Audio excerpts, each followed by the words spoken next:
سبب أساسي في انهيار شركات كبيرة مش قلة فلوس ولا منافسة قوية، ولكن في عدم فهم وتحليل الداتا اللي بيتعاملوا معاها بطريقة صحيحة.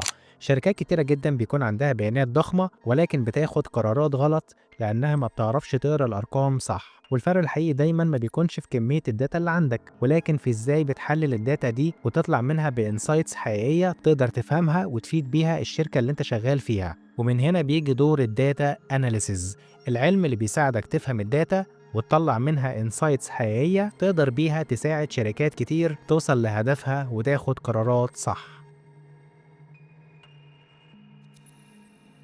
البانداز واحدة من أقوى التولز اللي هتساعدك تعمل داتا أناليسيز. هي عبارة عن مكتبة مبنية بلغة بايثون، من خلالها بتقدر تتعامل مع الداتا بسهولة كبيرة جدا. ممكن تعتبر البانداز شبه الإكسل أو جوجل شيتس، ولكن الفرق إن أنت بدل ما بتعتمد على ابلكيشن يو اي وزراير بتضغط عليها علشان ترتب أو تفلتر الداتا، أنت بتستخدم في البانداز لغة برمجة اللي هي البايثون. بتكتب كود بسيط جدا بيوفر عليك وقت كبير وبينفذ لك كل اللي انت محتاج تعمله على الداتا. تقدر تقرا الداتا من ملفات زي اكسل او سي اس في، هتساعدك ان انت تنظف الداتا وتفلترها. طبعا انت في اغلب الاحيان بتتعامل مع داتا مش كلين، داتا متلخبطه، داتا محتاجه ترتيب ومش كامله، وده بالمناسبه بيكون اصعب جزء في الداتا اناليسيز. البانداس كمان بتساعدك ان انت تعمل كالكوليشنز، حسابات واحصائيات بسرعه كبيره جدا، وتحول الداتا من مجرد ارقام لمعلومات مفهومه تقدر تفهمها وتطلع منها انسايتس. ايه اللي انا محتاج اكون عارفه قبل ما اتعلم البانداز؟ الحقيقه انت مش محتاج غير اساسيات البايثون بس، طبعا لان البانداز هي مكتبه من مكتبات البايثون، فمهم جدا تكون عارف الاساسيات على الاقل. مش لازم تتعمق قوي وتدخل في تفاصيل كتير واوبجكت اورينتد وكل الكلام ده، يكفي جدا الفاندمنتالز زي الفاريبلز والبيسك داتا تايبس، الانتجر، الفلوت، البوليان. مهم جدا كمان تكون عارف الليست والتابل والديكشناري، الكونديشنال ستيتمنتس. كمان مهم جدا اللوبس والفانكشنز. يعني احنا بنتكلم عن اساسيات اللغه. علشان تبدا تستعمل البانداز عندنا طريقتين. الطريقه الاولى وهي المانيوال سيت اب، ودي بتعتمد ان انت بتجهز كل حاجه بنفسك، بتعمل انستول للبايثون، بعد كده بتعمل انستول للبانداز، وكمان بتحتاج تعمل انستول للاي دي اي او الكود اديتور اللي هتكتب جواه الاكواد. طبعا الطريقه دي طريقه مش افضل حاجه. عندنا الطريقه الثانيه وهي اننا ننزل ديستريبيوشن سيستم. ده عبارة عن سيستم كامل بينزل فيه كل حاجة انت محتاجها في مكان واحد. يعني مجرد ان انت بتعمل انستول للسيستم ده هينزل معاك البايثون والبانداز والكود اديتور وكل شيء انت محتاجه. الديستريبيوشن سيستم ده زي الاناكوندا، ولكن المشكلة ان الاناكوندا سيستم حجمه كبير جدا، تقريبا من 3 ل 5 جيجا. طب ليه حجمه كبير كده؟ لانه بينزل معاه مكتبات كتيرة جدا، مش بس البانداز. الاناكوندا عامل زي المعمل الكبير فيه كل الادوات اللي انت ممكن تحتاجها علشان تشتغل في مجال الداتا ساينس والماشين ليرنينج والاي اي وكل الكلام ده. ولكن احنا في الكورس ده مش محتاجين كل الكلام ده، احنا محتاجين بس البانداز. لذلك موجود ديستريبيوشن سيستم اصغر شويه اسمه الميني كوندا. ده عباره عن سيستم صغير حجمه تقريبا من 400 ل 500 ميجا، مش بينزل معاه غير حاجتين، البايثون اللي هي اللغه نفسها، وكمان بينزل معاه تول مهمه جدا اسمها الكوندا. الكوندا شبه الام بي ام في الجافا سكريبت. لو اشتغلت بالجافا سكريبت قبل كده فانت اكيد عارف الام بي ام او النود باكج مانجر. بنستعمله طبعا لما نحب ان احنا ننزل باكج معينه او نعمل ابديت لباكج معينه او ما الى ذلك. نفس الفكره، الكوندا هو باكج مانجر بينزل مع الميني كوندا، وبالمناسبه كمان بيبقى موجود في الاناكوندا. من خلال الكوندا ده احنا بنقدر نعمل انستول لاي باكج احنا محتاجينها، نقدر نعمل ابديت لفيرجن معينه او غيره. اذا الخلاصه عندنا سيستم الاناكوندا، قلنا ان حجمه كبير، فيه تولز كتيره جدا احنا مش محتاجينها، فهنروح للميني كوندا، سيستم اصغر شويه هيخلينا نعمل انفايرمنت على جهاز الكمبيوتر بتاعنا. الانفايرمنت دي بتبقى عباره عن فولدر احنا بنعمله على الجهاز، وبنعمل جوه الفولدر ده انفايرمنت بنحط جواها كل الباكجز اللي احنا محتاجين نشتغل عليها. طيب هنزل الباكج اللي انا محتاجها ازاي؟ عن طريق الكوندا اللي بينزل تلقائيا مجرد اننا بنعمل انستول للميني كوندا. طبعا هنشوف كل الكلام ده مع بعض عملي. تعال دلوقتي نروح نعمل انستول للميني كوندا ونفهم الامور دي بتتم ازاي. هندخل على الاناكوندا دوت كوم، ده الويب سايت الرسمي بتاع الاناكوندا. بعد كده هنيجي هنا كده ونضغط على فري داونلود. هتلاقي هنا بيقول لك جيت ستارتد ويز اناكوندا. طبعا احنا مش هننزل الاناكوندا، احنا عايزين السيستم التاني الاصغر اللي هو الميني كوندا. فهننزل هنا كده تحت شويه، هتلاقي هنا بيقول لك ميني كوندا انستولر، هو ده اللي احنا محتاجينه. فنضغط هنا على داونلود ميني كوندا انستولر. هنا بقى نبدا نحدد الاوبريتنج سيستم اللي احنا شغالين عليه، سواء كان ويندوز او ماك او لينكس. انا شغال على جهاز ماك، فانا طبعا هنا مختار ماك. فهتلاقي هنا عندك 2 ديستريبيوشن، واحد اسمه اناكوندا والتاني الميني كوندا. لو خدت بالك هنا هتلاقيه بيقول لك الاناكوندا هنا عباره عن بينزل معاها تقريبا يمكن اكتر من 8000 مكتبه وحاجات تانية كتيره جدا. احنا طبعا مش محتاجين كل الكلام ده، فزي ما اتفقنا احنا مش هننزل الاناكوندا، ولكن هنروح للاختيار التاني اللي هو الميني كوندا. هتلاقي انا بقول لك الميني كوندا مش بينزل معاه غير بس البايثون اللغه نفسها، والكوندا او الباكج مانجر اللي اتكلمنا عنه من شويه. طيب هنختار من هنا بقى الانستولر اللي احنا محتاجينه. انا الجهاز بتاعي ابل سيليكون، فانا هختار اما الجرافيكال انستولر او الكوماند لاين انستولر. فانا طبعا بفضل الجرافيكال انستولر، فهضغط عليه علشان ابدا اعمل داونلود للميني كوندا. هتلاقي هنا بيسالك على المكان عايز تعمله داونلود فين. ممكن نعمله داونلود على الفولدر اللي اسمه داونلودز، مفيش مشكله. بعد كده اضغط على سيف، هيبدا يعمل لك هنا داونلود للميني كوندا. بالفعل هنا كده خلاص عمل داونلود، فهفتح بقى الميني كوندا عشان اعمل له انستول. هضغط هنا كده على كونتينيو، بعد كده هضغط هنا على اجري، اوكي كونتينيو. بعد كده اعمل انستول، هيطلب منك الباسورد بتاع جهاز الكمبيوتر بتاعك. بعد كده هضغط هنا على انستول سوفت وير، فهيبدا بقى دلوقتي يعمل لك انستول للميني كوندا على الجهاز بتاعك. ممكن نحتاج مثلا ممكن دقيقه او دقيقتين على حسب الجهاز بتاعك، فهنستنى شويه بعد كده نرجع. بالفعل كده احنا عملنا الانستليشن للميني كوندا، فخلاص بضغط هنا كده على كلوز. بعد كده ممكن هنا اموف تو تراش، خلاص مش محتاج الانستولر ده. وكده عملنا انستول للميني كوندا. طب انا عايز اتاكد، هنفتح عندي التيرمينال او الكوماند لاين، وهنيجي هنا كده نكتب كوندا داش داش فيرجن، بعد كده نضغط على انتر. هتلاقي بالفعل هنا بقول لك كوندا، وده رقم الفيرجن اللي احنا شغالين عليه حاليا. ده معناه ان الميني كوندا نزل على الجهاز بتاعنا ونزل معاه الكوندا.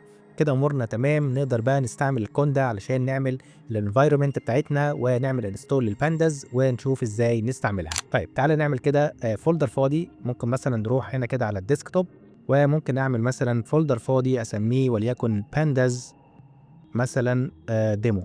بعد كده ادخل جوه الفولدر ده فولدر فاضي ما فيهوش اي حاجه. نبدا بقى دلوقتي نشوف نعمل جواه الانفايرمنت بتاعتنا ازاي عن طريق الكوندا. هنيجي هنا كده ونكتب كوندا كرييت داش داش prefix دوت سلاش env. يعني ايه الكلام ده؟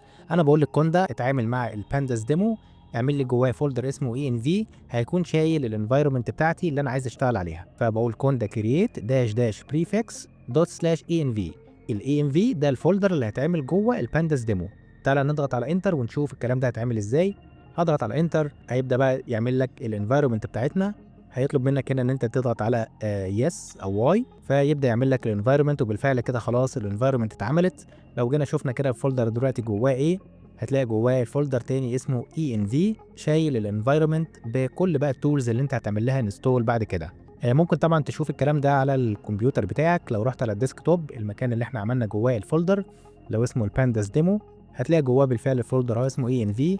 لو فتحته هتلاقي بقى هنا الانفايرمنت بتاعتك بالمكتبات اللي احنا هنعمل لها انستول كلها، هتعمل لها سيت اب في الجزء ده. انت هيبقى عندك اكتر من انفايرمنت، مش انفايرمنت واحده بس. فطبعا ازاي نسويتش بقى ما بين انفايرمنت لانفايرمنت تانيه؟ برضو بنعمل الكلام ده عن طريق الكوندا. تعالى كده نفتح التيرمينال، وخلينا هنا نكلير الكونسول او نكلير التيرمينال. خلينا دلوقتي كده ايه في كوماند محتاجين نتعرف عليه اسمه كوندا اي ان في لانفايرمنت ليست. اعمل لي ليست لكل الانفايرمنتس اللي موجوده على الجهاز بتاعي دلوقتي. هنا بيقول لك ان انت عندك 2 انفايرمنت، واحده بالاسم ده اللي احنا لسه عاملينه من شويه، وفي واحده تانية انفايرمنت تانية بتكون الديفولت انفايرمنت، بتتعمل تلقائيا مجرد ان انت بتعمل انستول للميني كوندا. لو خدت بالك كده هتلاقي جنبها علامه الستار دي. الستار دي معناها كده ان هي دي الفولدر او الانفايرمنت اللي هي اكتيفيتد او اللي هي شغاله معاك حاليا. بيبقى باي ديفولت الانفايرمنت اللي بتتعمل تلقائيا بتكون اكتيفيتد باي ديفولت. وكمان لو خدت بالك هتلاقي هنا جوه التيرمينال او الكوماند لاين بتاعك هتلاقي فيه قوسين كده مكتوب ما بين القوسين البيز، هو ده البيز انفايرمنت اللي شغال او معمل له اكتيفيشن باي ديفولت. انا دلوقتي عايز اعمل اكتيفيت للانفايرمنت بتاعتي، فاجي هنا اقول كوندا اكتيفيت واحدد له المسار بتاع الانفايرمنت بتاعتي. ممكن اخده من هنا كده كوبي واعمل له هنا بيست واضغط على انتر. هتلاقيه بالفعل دلوقتي خلاص بدل البيز اللي كانت موجوده مكتوبه ما بين الاكواس، هتلاقي مكتوب هنا الباس او المسار بتاع الانفايرمنت اللي انا شغال عليها دلوقتي او اللي معمول لها اكتيفيشن. تعالى نعمل كلير كده، هتلاقي بالفعل هنا السطر بتاع الكوماند لاين بتاعك بيبدا باسم الانفايرمنت اللي هي معمول لها اكتيفيشن. ولو رجعت تاني دلوقتي تقول كوندا اي ان في ليست، هتلاقي المره دي علامه الستار مكتوبه جنب الانفايرمنت بتاعتك.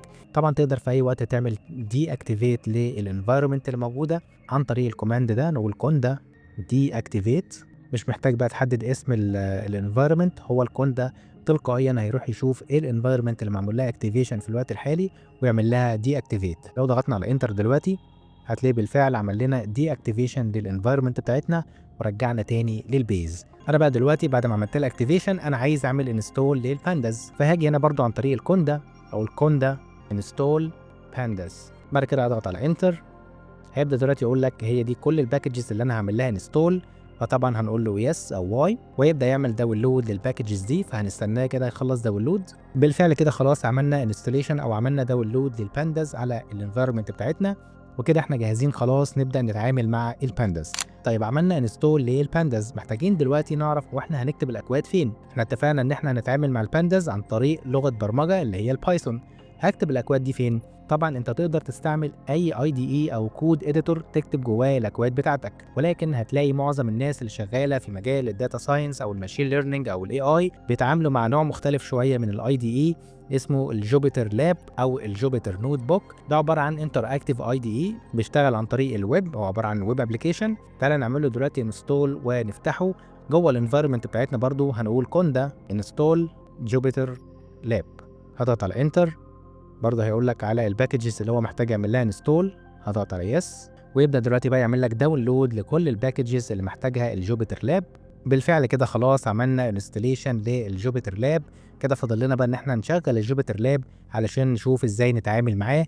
هاجي هنا كده واكتب جوبيتر بعد كده سبيس لاب، بعد كده اضغط على انتر. هيبدا دلوقتي يشغل لي الجوبيتر لاب، وطبعا زي ما قلت لك هو عباره عن ويب ابلكيشن، فيفتح لنا البراوزر. هيبقى طبعا لوكال هوست، اعتقد البورت هيكون 4 8. هنشوف دلوقتي مع بعض. بالفعل هتلاقيه شغل لنا الجوبيتر لاب على البراوزر بتاعنا، ولو خدت بالك هتلاقي طبعا شغال على اللوكال هوست عشان ده الجهاز بتاعنا، والبورت 4 8/لاب. هو ده الاي دي اي اللي احنا نتعامل معاه علشان نكتب الاكواد بتاعه البانداز ونشوف ازاي نتعامل معاها. الجزء اللي على الشمال ده بنسميه الفايل براوزر، ده عباره عن ملفات المشروع بتاعنا اللي احنا هنشتغل عليه. لو وقفت هنا كده عملت هوفر على الفولدر ده هتلاقيه بيقول لك ان انت جوه الديسكتوب جوه الفولدر اللي اسمه البانداز ديمو. هو ده الفولدر اللي احنا عملناه وعملنا جواه الانفايرمنت بتاعتنا، وطبعا ما فيش دلوقتي غير هو الفولدر ده بس اللي فيه الانفايرمنت. طبعا تقدر تعمل هنا في اي وقت فولدر زي ما انت عايز عن طريق كده ان انت ممكن تيجي هنا كليك يمين وتعمل نيو فولدر، او عن طريق الزرار ده لو ضغطت عليه هيعمل لك فولدر جديد جوه البروجكت بتاعك. ممكن تسميه مثلا داتا، ممكن بقى الفولدر ده طبعا نحط جواه داتا معينه هنتعامل معاها. طيب ايه تاني ممكن نعمله جوه الفايل براوزر؟ ممكن طبعا عن طريق الزرار ده ان احنا نعمل ابلود لفايل معين او فولدر معين من جهاز الكمبيوتر بتاعنا نحطه جوه البروجكت. بعد كده الزرار اللي بعده بيعمل ريفرش للفايل براوزر. لو كنت عملت مثلا ابلود او غيرت فايل معين وما سمعش هنا، ممكن عن طريق الريفرش يعمل لك ريفرش كده للفايل سيستم بتاعك. الزرار اللي بعده كده ده بيعمل فلتريشن. لو انت عايز مثلا تدور على حاجه معينه جوه البروجكت بتاعك ممكن تكتبها هنا مثلا، فيبتدي هو يفلتر لك الملفات بتاع المشروع، يجيب لك الفايلز او الفولدرز بتماتش الكلام اللي انت بتكتبه هنا او الكلمه اللي انت بتدور عليها. الجزء اللي في النص ده اسمه اللونشر، بيبقى عباره عن كل التولز اللي انت ممكن تستعملها جوه الجوبيتر لاب. زي ايه؟ مثلا احنا عايزين نعمل نوت بوك جديد، فممكن عن طريق اللونشر هنا نضغط على النوت بوك ده فيعمل لك نوت بوك جديد. احنا هنتكلم على ايه هو النوت بوك كمان شويه، فخلينا دلوقتي من النوت بوك. ولكن مثلا ممكن نشوف حاجه تانية، مثلا لو انت عايز تفتح الكونسول او تعمل كونسول جديد جوه الجوبيتر لاب بحيث ما تضطرش تخرج من الجوبيتر لاب بتروح لجهاز الكمبيوتر بتاعك، فتقدر تفتح الكونسول بتاعك هنا من خلال الجوبيتر لاب. فلو ضغطنا هنا مثلا كده فيفتح لك الكونسول. طبعا الكونسول ده جوه البايثون، طبعا ده البايثون انفايرمنت، كانك بالظبط رحت جوه التيرمينال بتاعك.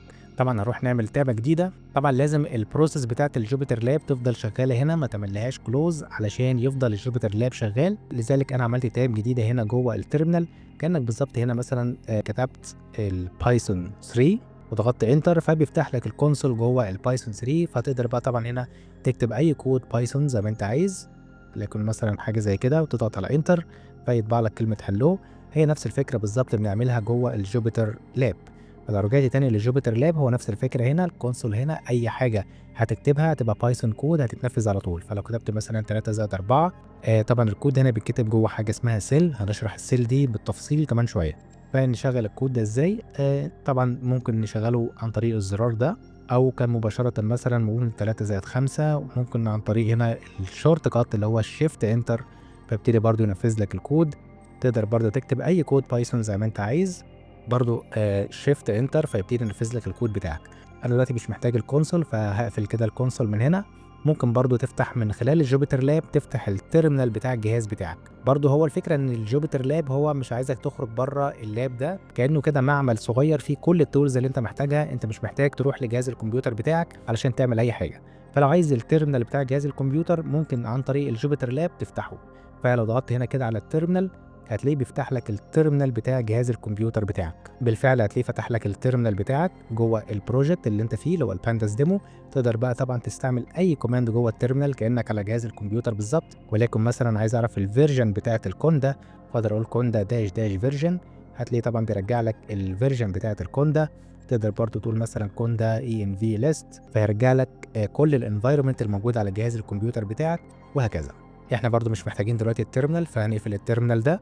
تقدر برضو بقى تعمل هنا تكست فايل، مارك داون فايل، تقدر تعمل بايثون فايل عادي جدا بالبايثون. يعني لو ضغطنا هنا كده على الفايل ده فهيعمل لك هنا جوه البروجكت بتاعك فايل جديد .py بايثون. طبعا نقدر هنا كده كليك اليمين على الفايل نعمل له رينيم ونسميه مثلا تيست ونضغط على انتر فبقى عندك فايل بايثون. نقدر هنا نكتب اي كود بايثون مثلا وليكن خلينا مثلا ممكن نعمل person، نعمل ديكشنري كده سريع. بعد كده عايزين نعمل مثلا print للديكشنري ده ونقول print person بالشكل ده. كده عملنا فايل، هنفترض ان ده السكريبت بتاعنا عايزين نشغله. برضو انت مش محتاج تروح لجهاز الكمبيوتر، ببساطه ممكن تقفل الفايل ده فتروح لللونشر ونفتح التيرمينال. وجينا هنا عملنا ls كده هتلاقي الفايل اهو اللي احنا لسه عاملينه اللي هو test.py. نقدر بقى نقول بايثون سبيس test.py عشان نشغل الفايل ده. هتلاقيه بالفعل شغله لنا وطبع لنا الديكشنري في الكونسول زي ما انت شايف قدامك كده.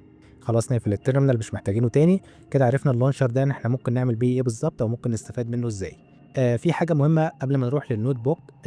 طبعا انا زي ما قلت لك ان جوه الجوبيتر لاب المسؤول عن تشغيل الكود هو البايثون. ففي بروسيس شغاله في الباك جراوند اسمها البايثون كيرنل.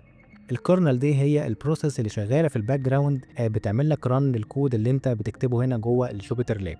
احنا هنا جوه الفايل براوزر، التابه اللي تحتها على طول لو وقفت عليها كده هتلاقي بيقول لك الرننج تيرمينالز، التيرمينالز اللي شغاله والكيرنل. الكيرنل هي البروسيس اللي شغاله في الباك جراوند اللي بتعمل لك رن للكود اللي انت بتكتبه.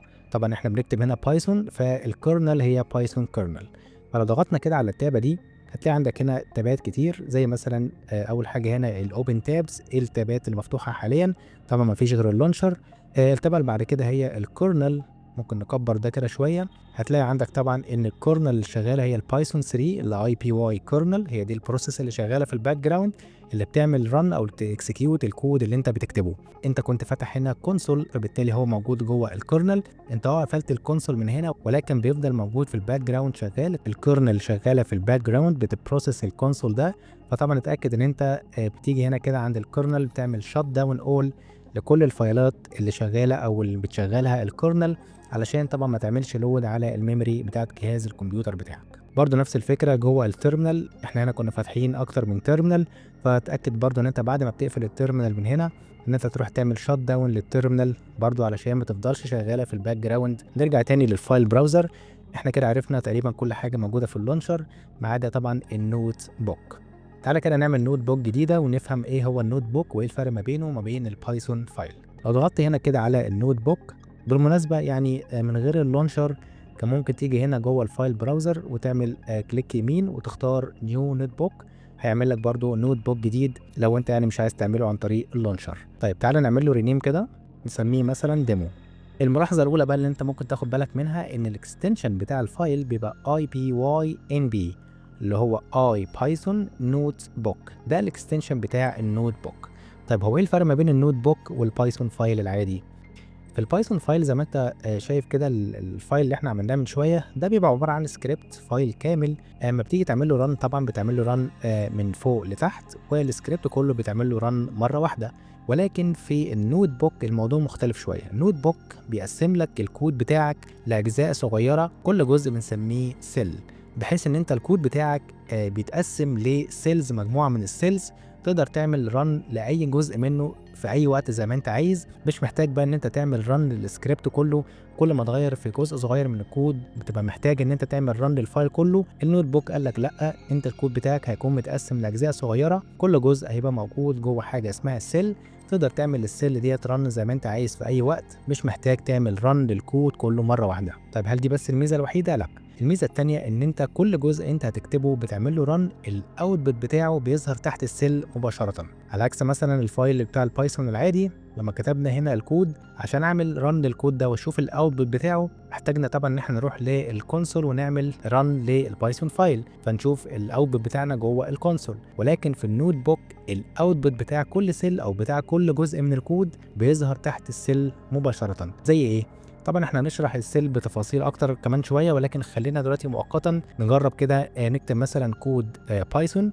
هاجي مثلا هنا اكتب print، عايز اعمل رن للجزء ده من الكود او السيل دي، اقدر عن طريق الزرار ده اضغط هنا على الزرار ده اعمل رن للسيل دي، او برضو الشورت كات اللي عايزك بقى تتعود عليه وهو الشيفت انتر. هتلاقي بالفعل عمل لك رن للسيل دي، والاوتبوت بتاعها ظهر تحت السيل مباشره زي ما انت شايف كده. عايز اعمل مثلا حاجه تانية مثلا وليكن اقول برنت، برضه اعمل لها شيفت انتر عشان اعمل لها رن، هتلاقي برضو الاوتبوت بتاعها تحت السيل. طيب دلوقتي افرض مثلا ان انا عايز اعدل على اول سطر ده، البرنت دي عايز اعدل فيها حاجه. لو انت في بايثون فايل عادي بعد ما تعدل على السطر ده هتضطر تعمل رن فيعمل لك رن للفايل كله. ولكن هنا في النوت بوك انا اقدر بقى هنا مثلا اقول بدل تيست اقول مثلا تيستنج، انا غيرت حاجه في السيل دي اقدر اعمل لها هي لوحدها بس رن، شيفت انتر فتعمل لك رن للسيل دي بس، وباقي الكود بتاعك بيفضل زي ما هو من غير اي مشكله. حاجه كمان، لو كان الاوتبوت بتاع اي سيل كان عباره عن مثلا تيبل او تشارت او جراف او اي حاجه من الحاجات دي زي ما هنشوف مع بعض في الكورس، برضو بتلاقي الاوتبوت بتاعك بيظهر في نفس المكان، مش هيفتح لك بقى في ويندو مختلفه او يشتتك او تضطر تروح بقى من الكود للكونسول مش لويندو جديده للكلام ده. لا، كل حاجه هنا بتظهر قدامك. فهو طبعا بتبقى تجربه جميله جدا خصوصا في مجال الداتا ساينس والماشين ليرنينج والاي اي. طيب هنفترض بقى ان احنا دلوقتي خلصنا خلاص شغل على النوت بوك وتاكدنا خلاص من الكود شغال، كل جزء شغال والامور كلها تمام. وقتها بقى طبعا بنقدر نعمل سيف للفايل ونرجع نحوله بقى لبايثون علشان نعمل له ديبلوي او عشان نسلمه او نشوف احنا عايزين نعمل ايه بالفايل ده. طيب بنحوله ازاي لبايثون؟ بتيجي هنا كده جوه الجوبيتر لاب عند الفايل، فبتضغط على فايل، بعد كده بتروح هنا تعمل سيف اند اكسبورت النوت بوك از، تختار من هنا الاكسكيوتابل سكريبت، هيعمل لك داونلود للنوت بوك ده على الجهاز بتاعك طبعا بعد ما يحوله لك لبايثون فايل. فلو رحت طبعا دلوقتي على الداونلود فولدر هتلاقيه بالفعل نزل لك الفايل بنفس الاسم بالظبط الديمو ولكن .py. تعالى كده نفتحه مثلا بالفي اس كود، هتلاقي بالفعل نفس الكود اللي انت كتبته بالظبط في الجوبيتر نوت بوك، هو نفس الكود ولكن دلوقتي اتحول ل .py ملف بايثون عادي جدا. سيبك بقى طبعا من الكومنتس ديت هنتكلم عنها كمان شويه، وهي في النهايه برضو كومنتس يعني ممكن تقدر تمسحها مش هتاثر معاك في حاجه، ولكن الفايل في النهايه اتحول لبايثون فايل تقدر بقى تسلمه او تعمل له ديبلوي او زي ما انت عايز. يبقى اثناء التجربه والتحليل وانك عايز تجرب كود او عايز تجرب جزء من الكود والشغل والتدريب والكلام ده كله، احنا بنستعمل الجوبيتر نوت بوك. وونس ان احنا خلصنا وامورنا كلها تمام بنحول الفايلات ديت لبايثون وتقدر تسلمها زي ما انت عايز، مفيش اي مشكله. ولو عايز تسلمها برضو كنوت بوك برضو تقدر تسلمها حسب بقى انت عايز تعمل ايه. طيب تعالى بقى مع بعض كده نرجع نتكلم تاني عن السيلز ديت عشان دي مهمه جدا بقى اللي هنكمل بيها باقي الكورس بتاعنا. فخلينا بقى نقفل التست .py ده مش محتاجينه، وتعالى بقى نمسح السيلز دي كده. احنا عندنا النوت بوك ده فاضي ما فيهوش اي حاجه. طيب احنا اتفقنا ان الكود بيتقسم لمجموعه من السيلز. مبدئيا العلامه الزرقاء ديت اللي جنب السيل معنى كده ان انت واقف عند السيل دي. لو جيت تحت السيل كده عملت هوفر هتلاقيه بيقول لك كليك تو اد سيل، يعني اضغط هنا عشان تضيف سيل جديده. عملنا سيل جديده فهتلاقي العلامه الزرقاء عند السيل دي معنى كده ان انت واقف عند السيل دي. طب انا عايز ارجع للسيل الاولانيه، ممكن عن طريق السهم كده اطلع بالسهم فوق يطلعني للسيل اللي فوق، انزل بالسهم ينزلني للسيل اللي تحت، او عن طريق برضو الكليك ممكن اضغط هنا كده فوديني للسيل دي، لو ضغطت تحت هنروح للسيل الثانيه. طب فمهم جدا تبقى عارف انت واقف عند انهي سيل بالظبط عشان تعرف انت هتشغل اي جزء بالظبط من الكود بتاعك. طب خلينا نفترض ان احنا عند السيل الثانيه دي، وانا عايز بقى دلوقتي اكتب حاجه. قبل ما تضغط كده جوه السيل عشان تكتب حاجه جواها، لو خدت بالك هتلاقي تحت كده في حاجه اسمها المود ومكتوب الكوماند مود. كوماند مود يعني انت لسه مش هتكتب حاجه جوه السيل دلوقتي، انت جوه الكوماند مود، يعني انت مثلا عايز تحرك السيل من مكان لمكان تانية، عايز تعمل سيل تانية تحتها او فوقها، او عايز تمسحها او ما الى ذلك، زي ما هنشوف مع بعض كمان شويه. ولكن مجرد ان انت بتضغط جوه السيل فالمود بيتحول للايديت مود، يعني انت دلوقتي جوه الايديت مود، يعني تقدر تكتب حاجه جوه السيل. كل سيل قدامنا لها تايب معين، هتلاقي هنا كده في دروب داون، لو وقفت عليها هيقول لك سيلكت ذا سيل تايب، اختار نوع السيل. هو باي ديفولت طبعا بيكون كود، فممكن هنا نكتب اي حاجه لها علاقه بالبايثون او كود بايثون، فممكن نقول مثلا هلو بايثون، ده كده عباره عن كود. طب نشغل السيل ازاي؟ زي ما قلنا بقى عن طريق الزرار ده، او الاختصار اللي انا عايزك تتعود عليه اللي هو الشيفت انتر، فيعمل لك رن او اكسكيوت للسيل دي، وتلاقي الاوتبوت بتاعها تحت زي ما انت شايف كده. طيب ايه تاني تايب تاني من السيل؟ خلينا مثلا السيل الاولى دي، انا مش عايز السيل دي تكون كود، انا عايز السيل دي تكون زي كومنت كده، اكتب مثلا كومنت يوصف الكود اللي بعد كده هيكون عباره عن ايه بالظبط وبيعمل ايه. فوقتها طبعا وانت جوه السيل في الايديت مود تقدر تروح هنا للدروب داون وتختار مارك داون، فكده اصبحت السيل دي التايب بتاعها مارك داون. مارك داون يعني انت هتكتب كومنت بلغه المارك داون. المارك داون اللي ما يعرفش هي لغه شبيهه بالاتش تي ام ال، بتخليك تقدر طبعا تكتب التكست بتاعك او الكومنت بتاعك، ولكن بفورمات معين، تخليه مثلا بولد، تخليه مثلا الفونت بتاعه كبير شويه او صغير، تعمل ليست وهكذا. تعالى مثلا ناخد كده كام مثال للمارك داون عشان نفهم الفكره.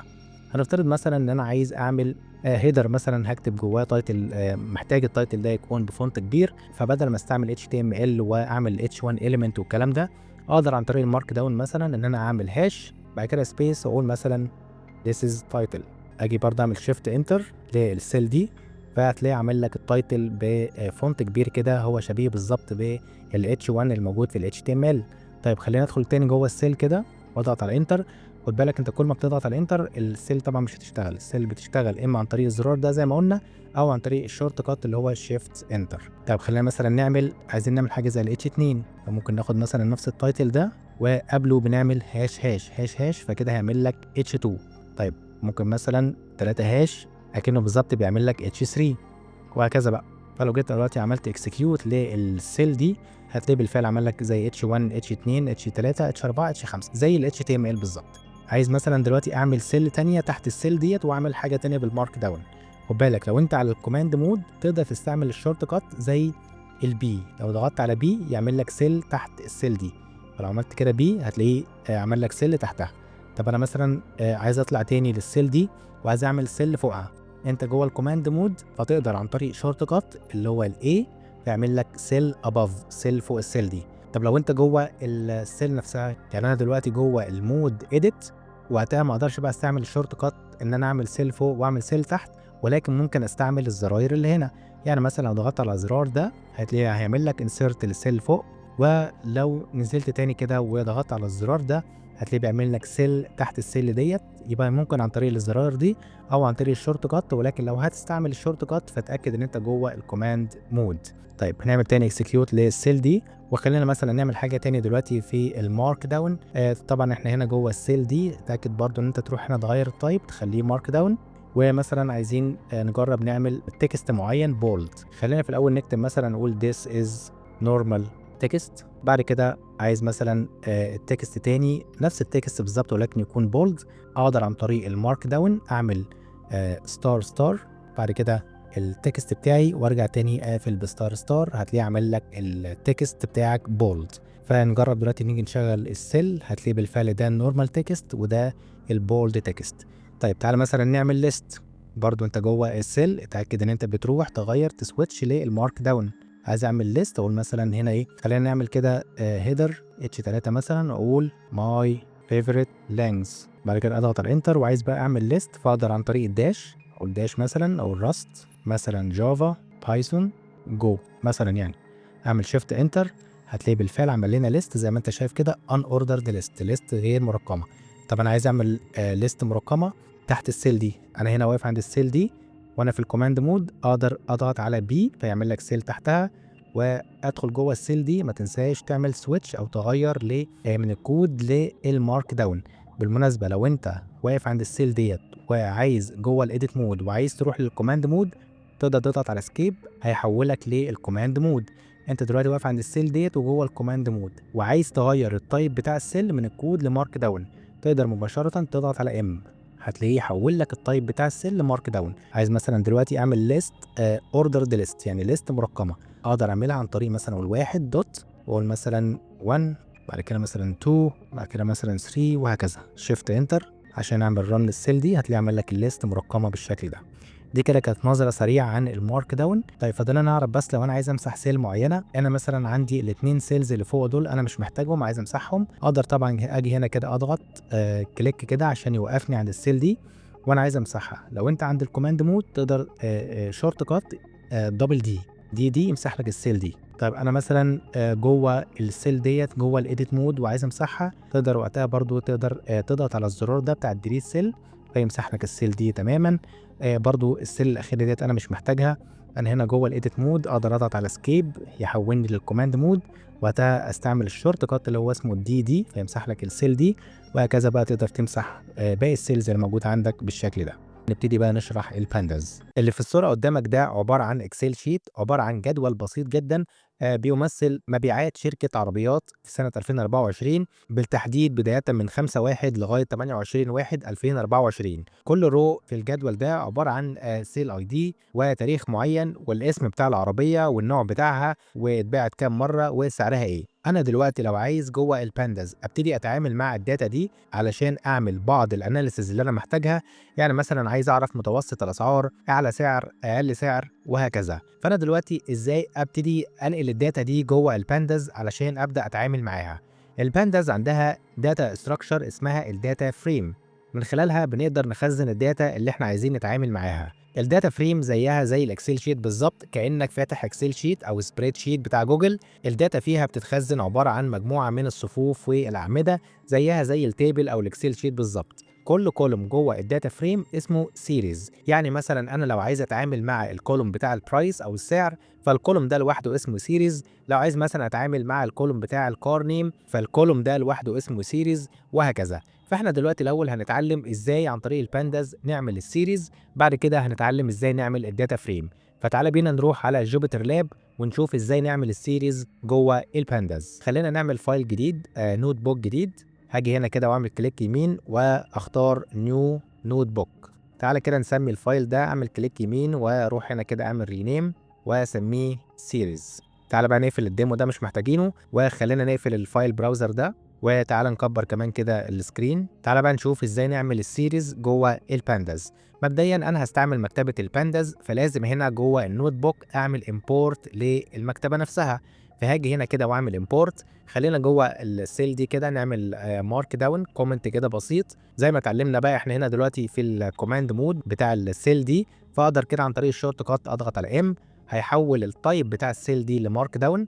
فاقدر بقى ادخل جواها دلوقتي واعمل كومنت كده. خلينا مثلا نعمل H4 وهنقول مثلا import البانداز. شيفت انتر عشان اشغل السيل دي، وابدا هنا بقى دلوقتي اعمل امبورت للبانداز. السيل دي طبعا المود بتاعها دلوقتي edit والتايب بتاعها كود، فاقدر هنا مباشره اقول امبورت بانداز. بعد كده نديها الياس نيم بحيث النيم ده هو اللي هنبتدي نستعمله ونتعامل مع البانداز. فهاجي هنا كده اقول از، والنيم بقى طبعا تقدر تختار اي نيم انت عايزه. هتلاقي ان الكوميونتي اللي بيستعمل البانداز دايما هتلاقيهم بيستعملوا الالياس نيم بي دي، فهنقول هنا كده import pandas as pd.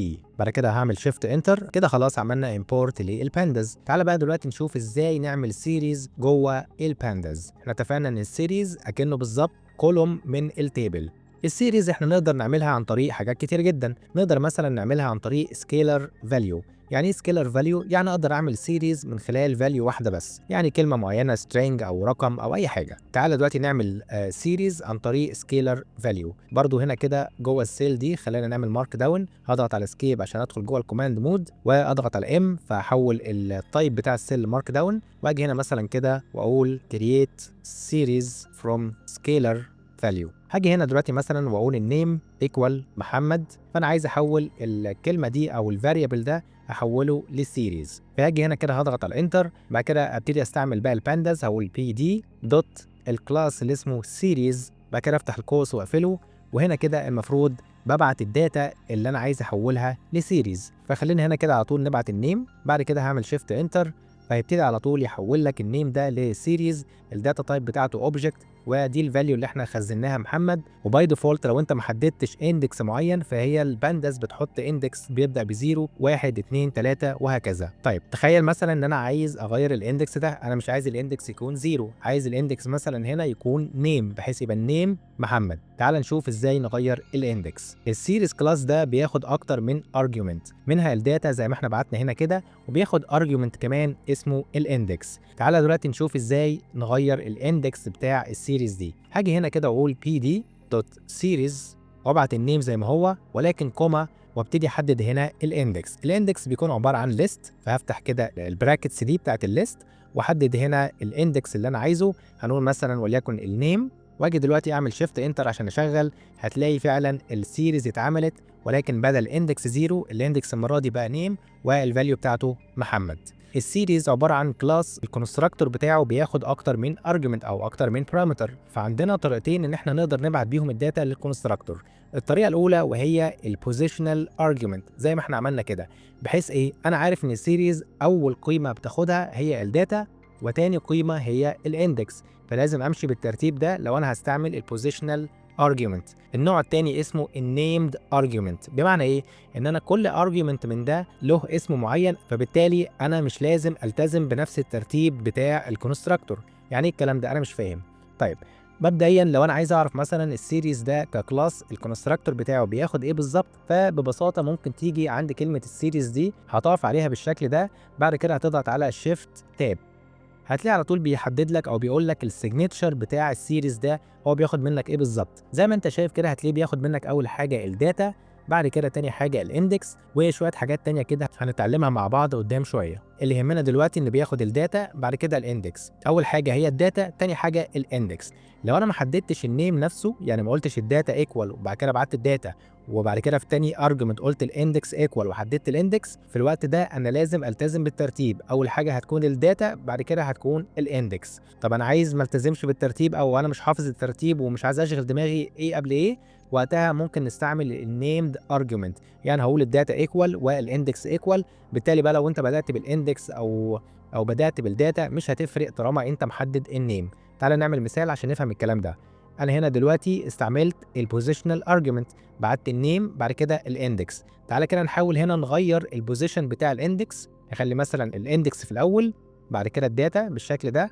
لو جيت دلوقتي على السيل دي عملت شيفت انتر، زي ما انت شايف كده هتلاقي في عندك ايرور، هو دلوقتي ما قدرش يفهم انت عايز ايه بالظبط او انت باعت ايه بالظبط في الكونستراكتور.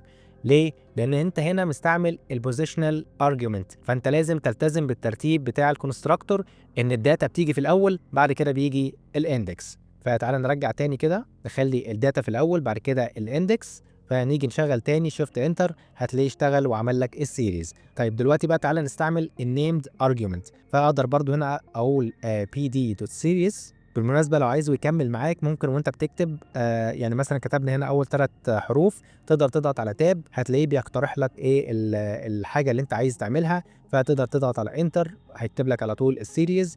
دلوقتي بقى خلينا نستعمل النيمد ارجيومنت.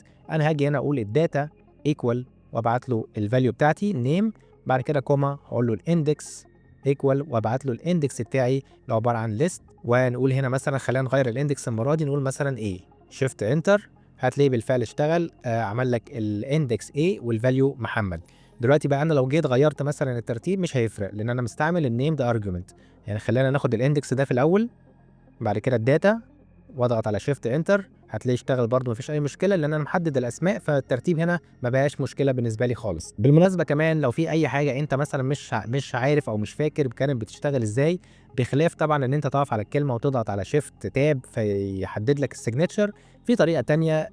تعالى مثلا نقول ان احنا البي دي دوت سيريز انا مش فاكر شغاله ازاي او عايز اعرف هي بتشتغل ازاي، فاقدر اخدها هنا كده في سيل وبعدها على طول اكتب علامه الاستفهام دي، بعد كده اضغط على شيفت انتر هتلاقيه هنا بيرجع لك زي دوكيومنتيشن كده، بيشرح لك بالظبط السيريز دي بتشتغل ازاي والسيجنتشر بتاعها وتفاصيل كده ممكن تقراها لو عايز تعرف اكتر عن السيريز بتشتغل ازاي. ولو عايز ديتيلز اكتر واكتر تقدر تستعمل 2 علامة استفهام بالشكل ده وشفت انتر، هتلاقيه هيكتب لك دوكيومنتيشن اكبر بكتير بتفاصيل اكتر، فتبدا بقى طبعا تقرا وتعرف تفاصيل اكتر عن السيريز. خلينا بقى دلوقتي نمسح السيل دي مش محتاجينها. انا جوه الكوماند مود زي ما عرفنا الفيديو اللي فات اقدر اضغط على دبل دي عشان يمسح لي السيل دي. احنا دلوقتي عملنا السيريز عن طريق سكيلر فاليو، يعني عباره عن فاليو واحده بس. نقدر كمان نعمل سيريز عن طريق ليست او مجموعه من الفاليوز جنب بعض. خلينا ناخد ده كده كوبي وننزل هنا كده في سيل، طبعا ما ننساش نغير تايب بتاع السيل مارك داون، ونقول بقى هنا create series from list. تعال بقى نشوف ازاي نعمل سيريز عن طريق ليست. تخيل مثلا ان انا عندي ليست زي نقول مثلا الفيفوريت لانجز ايكوال، دي عباره عن ليست مثلا فيها مجموعه من لغات البرمجه اللي انا بحب اشتغل بيها، وليكن مثلا هنقول الراست، بعد كده الجافا، بعد كده مثلا جو وجافا سكريبت. نقدر نحول الليست دي لسيريز. برضو هاجي هنا اقول البي دي دوت سيريز واستعمل بقى النيمد ارجيومنت، اقول الداتا ايكوال الفيفوريت لانجز. خلينا باي ديفولت كده ما نحددش الاندكس، فبالتالي هي هتعمل لنا اندكس باي ديفولت بيبدا بزيرو. فتعالى نشغل السيل دي، هتلاقيه بالفعل عملت لنا السيريز وعملت لنا الاندكس من 0 ل 3. طيب نفس الفكره بقى لو انا عايز احدد اندكس معين، تعالى ناخد ده كده كوبي، وبعد ما حددنا الداتا نقدر بعد كده نعمل كوما واقول الاندكس وابتدي اعمل هنا ليست احدد فيها الاندكس نمبر بتاعي، هقول مثلا A B وليكن مثلا C بعد كده الدي. بالمناسبه لازم عدد الاندكس يكون متوافق مع الفاليوز اللي انت كتبتها. يعني مثلا احنا هنا مخزنين 4 فاليوز، فلازم الاندكس عندك يكون 4 اندكس علشان كل فاليو يكون لها الاندكس. فتعالى مثلا دلوقتي نجرب كده نعمل 3 اندكس بس وعندنا الفاليوز 4 فاليوز. تعالى نجرب كده نشغل نشوف ايه اللي هيحصل. لو عملنا شيفت انتر هتلاقي طبعا بيقول لك في عندك مشكله او في عندك ايرور. لو نزلت شويه هتلاقيه بيقول لك ان الفاليوز عندك 4 فاليوز ولكن الاندكس انت محدد 3 بس، فدي طبعا تعتبر مشكله. فتعالى بقى نصلح المشكله دي، هنخلي عدد الاندكس هو كمان 4. شيفت انتر هتلاقيه المره دي اشتغل وحدد لك الاندكس A عباره عن راست، والبي جافا، والسي جو، والدي جافا سكريبت. طيب نقدر كمان نعمل السيريز عن طريق الديكشنري. يعني خلينا ناخد ده كوبي ونعمل جوه السيل دي برضو مارك داون ونقول المره دي create series from dict. تعال نتخيل مثلا ان انا عندي ديكشنري زي ده person equal، زي ما انت شايف كده ده عباره عن ديكشنري. نقدر دلوقتي نحول الديكشنري ده لسيريز، واللي بيحصل دلوقتي ان الكي بتاعت الديكشنري هتبقى هي عباره عن الاندكس نمبر، والفاليو بتاعتها هي الفاليو اللي هتتخزن جوه السيريز. تعالى كده نقول pd.series ونحدد هنا الداتا، نقول ايكوال بيرسون، وطبعا مش هنحدد بقى الاندكس، نقول شيفت انتر هتلاقي عمل لنا سيريز بالفعل، والكي بتاع الديكشنري هو ده الاندكس، والفاليو بتاعته محمد زي ما انت شايف كده، النيم محمد، الايدج 34، والجوب سوفت وير انجينير. تعالى نحاول مع بعض نجرب ان احنا نغير في الاندكس بتاع الديكشنري ونشوف ايه اللي هيحصل. لو جيت دلوقتي هنا قلت مثلا البي دوت سيريز وحددت الداتا بتاعتي تكون البيرسون، بعد كده كوما هقول الاندكس هنا ايكوال، وادي الليست بتاعتي، الليست بتاعت الاندكس، وابتدي مثلا هنا احدد اي اندكس تاني مختلف عن الكي بتاع الديكشنري. عندنا 3 فاليو فنقول مثلا اي بي سي. لو جينا نجرب دلوقتي نشغل نقول شيفت انتر هتلاقيه زي ما انت شايف كده عمل لك الاندكس اي بي سي، ولكن زي ما انت شايف ما كتبلكش الفاليو اللي انت حددتها جوه الديكشنري. ليه الكلام ده بيحصل؟ لان طبعا انت هنا عامل ديكشنري فعندك كل فاليو لها كي معين. انا دلوقتي هنا في الاندكس بقول الاندكس ايه المفروض يكون هو الاندكس بتاع الفاليو محمد، ولكن في نفس الوقت محمد الكي بتاعها نيم، فالكونفليكت ده ما بيخليش السيريز تقدر تعمل ماب ما بين الفاليوز اللي انت محددها والاندكس. ممكن تستعمل اندكس عادي ولكن لازم تستعمل نفس الكي اللي انت حددته في الديكشنري. يعني ايه؟ هنفترض مثلا ان انا عايز في الاول اكتب الايدج، بعد كده النيم، بعد كده الجوب، فاقدر احدد هنا يبدا الاندكس بالايدج، لازم تكون نفس الكلمه بالظبط. بعد كده مثلا عايز النيم فاخد النيم كده كوبي بالشكل ده، بعد كده الجوب. فدلوقتي اللي هيحصل ان السيريز هتروح على الاندكس ايدج، هتروح جوه الديكشنري هتلاقي ان الايدج ده اوكي 34، فتعرض لك في الاول 34. بعد كده النيم اوكي في الديكشنري هو عباره عن محمد، فيطبع لك محمد، وهكذا. فتعال نجرب كده نعمل شيفت انتر هتلاقيه بالفعل عمل لك الايدج الاول 34، بعد كده النيم، بعد كده الجوب. في كده بعض الاتريبيوتس بنقدر نستعملها مع السيريز بتكون مفيده جدا. خلينا كده نتعلمها مع بعض. خلينا ناخد كده الهيدر ده كوبي، نقول مثلا هنا سيريز اتريبيوتس. طيب زي ايه بقى الاتريبيوتس دي؟ الاتريبيوت هو عباره عن خاصيه معينه بتبقى موجوده جوه السيريز كلاس. لو انت طبعا عندك فكره عن الاوبجكت اورينتد، فانت عارف ان الكلاس بيكون عباره عن مجموعه من البروبرتيز او الاتريبيوتس ومجموعه من الميثودز. فاحنا دلوقتي محتاجين نستعمل مجموعه من الاتريبيوتس اللي موجوده على السيريز كلاس. زي مثلا عايز اعرف السايز او حجم سيريز معينه انا عملتها. يعني مثلا هنفترض ان انا عندي ليست اسمها نمبرز، عباره عن مجموعه من الارقام، وليكن مثلا كده من 1 ل 8. بعد كده هاجي هنا مثلا اقول pd.series ونبعت لها الداتا النمبرز. مش مهم الاندكس بالنسبه لنا دلوقتي. نقدر هنا بدل ما اضغط على شيفت انتر ويطبع لي السيريز على طول، خليني كده اخد الاوتبوت اللي هيخرج لي من السيريز دي في فاريبل لوحده. فاقدر اقول هنا مثلا النمبر سيريز ايكوال الكلام ده. دلوقتي لو عملت شيفت انتر مفيش حاجه طبعا هتطبع، لان انا خدت السيريز دي حطيتها في فاريبل. فانا لو عايز اطبع السيريز دلوقتي اقدر اخد الفاريبل ده سيل هنا كده واعمل لها شيفت انتر فيطبع لك السيريز زي ما انت شايف كده من 1 ل 8. طيب في اتريبيوت اسمه السايز. لو انا عايز اعرف الحجم او السايز بتاع سيريز معينه، فاقدر هنا مثلا اقول النمبر سيريز دوت سايز، اضغط على شيفت انتر هتلاقيه بيقول لك 8. انت عندك 8 ارقام بالفعل. لو زودت الارقام شويه مثلا هنقول هنا بعد ال 8 9، ارجع اشغل السيل دي تاني هتلاقي السيريز اتطبعت 9. هروح للسيل اللي بنعرف من خلالها السايز بتاع النمبر سيريز، اضغط على شيفت انتر هتلاقي المره دي بيقول لك السايز بقى 9. في برضو اتريبيوت تاني اسمه از يونيك. ممكن اخد كده النمبر سيريز ده دوت از يونيك، بعد كده اضغط على شيفت انتر هتلاقيه بيقول لك ترو. يعني انا بقول له شوف لي في السيريز دي الارقام، هل الارقام كلها يونيك يعني الارقام ما فيهاش رقم مكرر؟ لو فيها رقم مكرر هيقول لك فولس، ولكن لو كلها يونيك يعني الارقام غير مكرره فهتلاقيه بيرجع لك ترو. تعالى مثلا نعدل كده في السيريز دي، نضيف هنا كده في الاخر رقم واحد تاني هيكون فيها رقم واحد مكرر. فتعالى كده نجرب نشغل السيل دي ونعمل لها رن، هتلاقي السيريز هنا اتطبعت وفي عندك واحد في الاول وواحد في الاخر. فلو جيت بقى عند السيل دي كده نشغلها كده هتلاقيه بيقول لك فولس. ليه؟ لان طبعا رقم واحد مكرر زي ما انت شايف في السيريز. لو انا عايز مثلا جوه النمبر سيريز دي انا عايز مثلا اطبع الفاليوز بس مش عايز اطبع الاندكس، فاقدر هنا كده اقول النمبر سيريز دوت فاليوز، بعد كده اضغط على شيفت انتر هتلاقيه رجع لنا الفاليوز لوحدها من غير الاندكس. وهي عباره عن طبعا الري فيها الليسته دي من 1 ل 9، وبعد كده واحد تاني في الاخر اللي ضفناه مؤخرا. لو انا عايز مثلا اطبع الاندكس لوحده فاقدر هنا برضو اقول النمبر سيريز دوت اندكس، اضغط على شيفت انتر هتلاقيه رجع لك الاندكس، ولكن هنا الاندكس بيرجع من التايب رينج اندكس، وبيقول لك هنا ان هو بيبدا من 0 لغايه 10 بستيب واحد، يعني بيبدا 0 1 2 3. طبعا الستوب ديت هو ما بيقفش عند ال10 وبيقف عند رقم قبل ال10 على طول. يعني هنا الاندكس فعلا بيبدا من 0 ل 9. هتلاقي فعلا الليسته بتاعتنا بتبدا من 0 1 2 3 4 5 6 7 8 9. مظبوط. تخيل ان انت شغال على سيريز معينه عباره عن مجموعه من الارقام. احيانا هتبقى محتاج ان انت تنفذ بعض العمليات الحسابيه على الارقام دي. زي مثلا التيبل اللي قدامنا ده، عندنا مثلا كولوم زي البرايسز، ده عباره عن مجموعه من الارقام بتمثل الاسعار بتاعه العربيات. الارقام دي هبقى محتاج مثلا ان انا اعرف التوتال او الصم بتاع الارقام دي. هبقى محتاج مثلا اعرف اكبر رقم فيهم او اعلى سعر واقل سعر، متوسط الاسعار، وهكذا.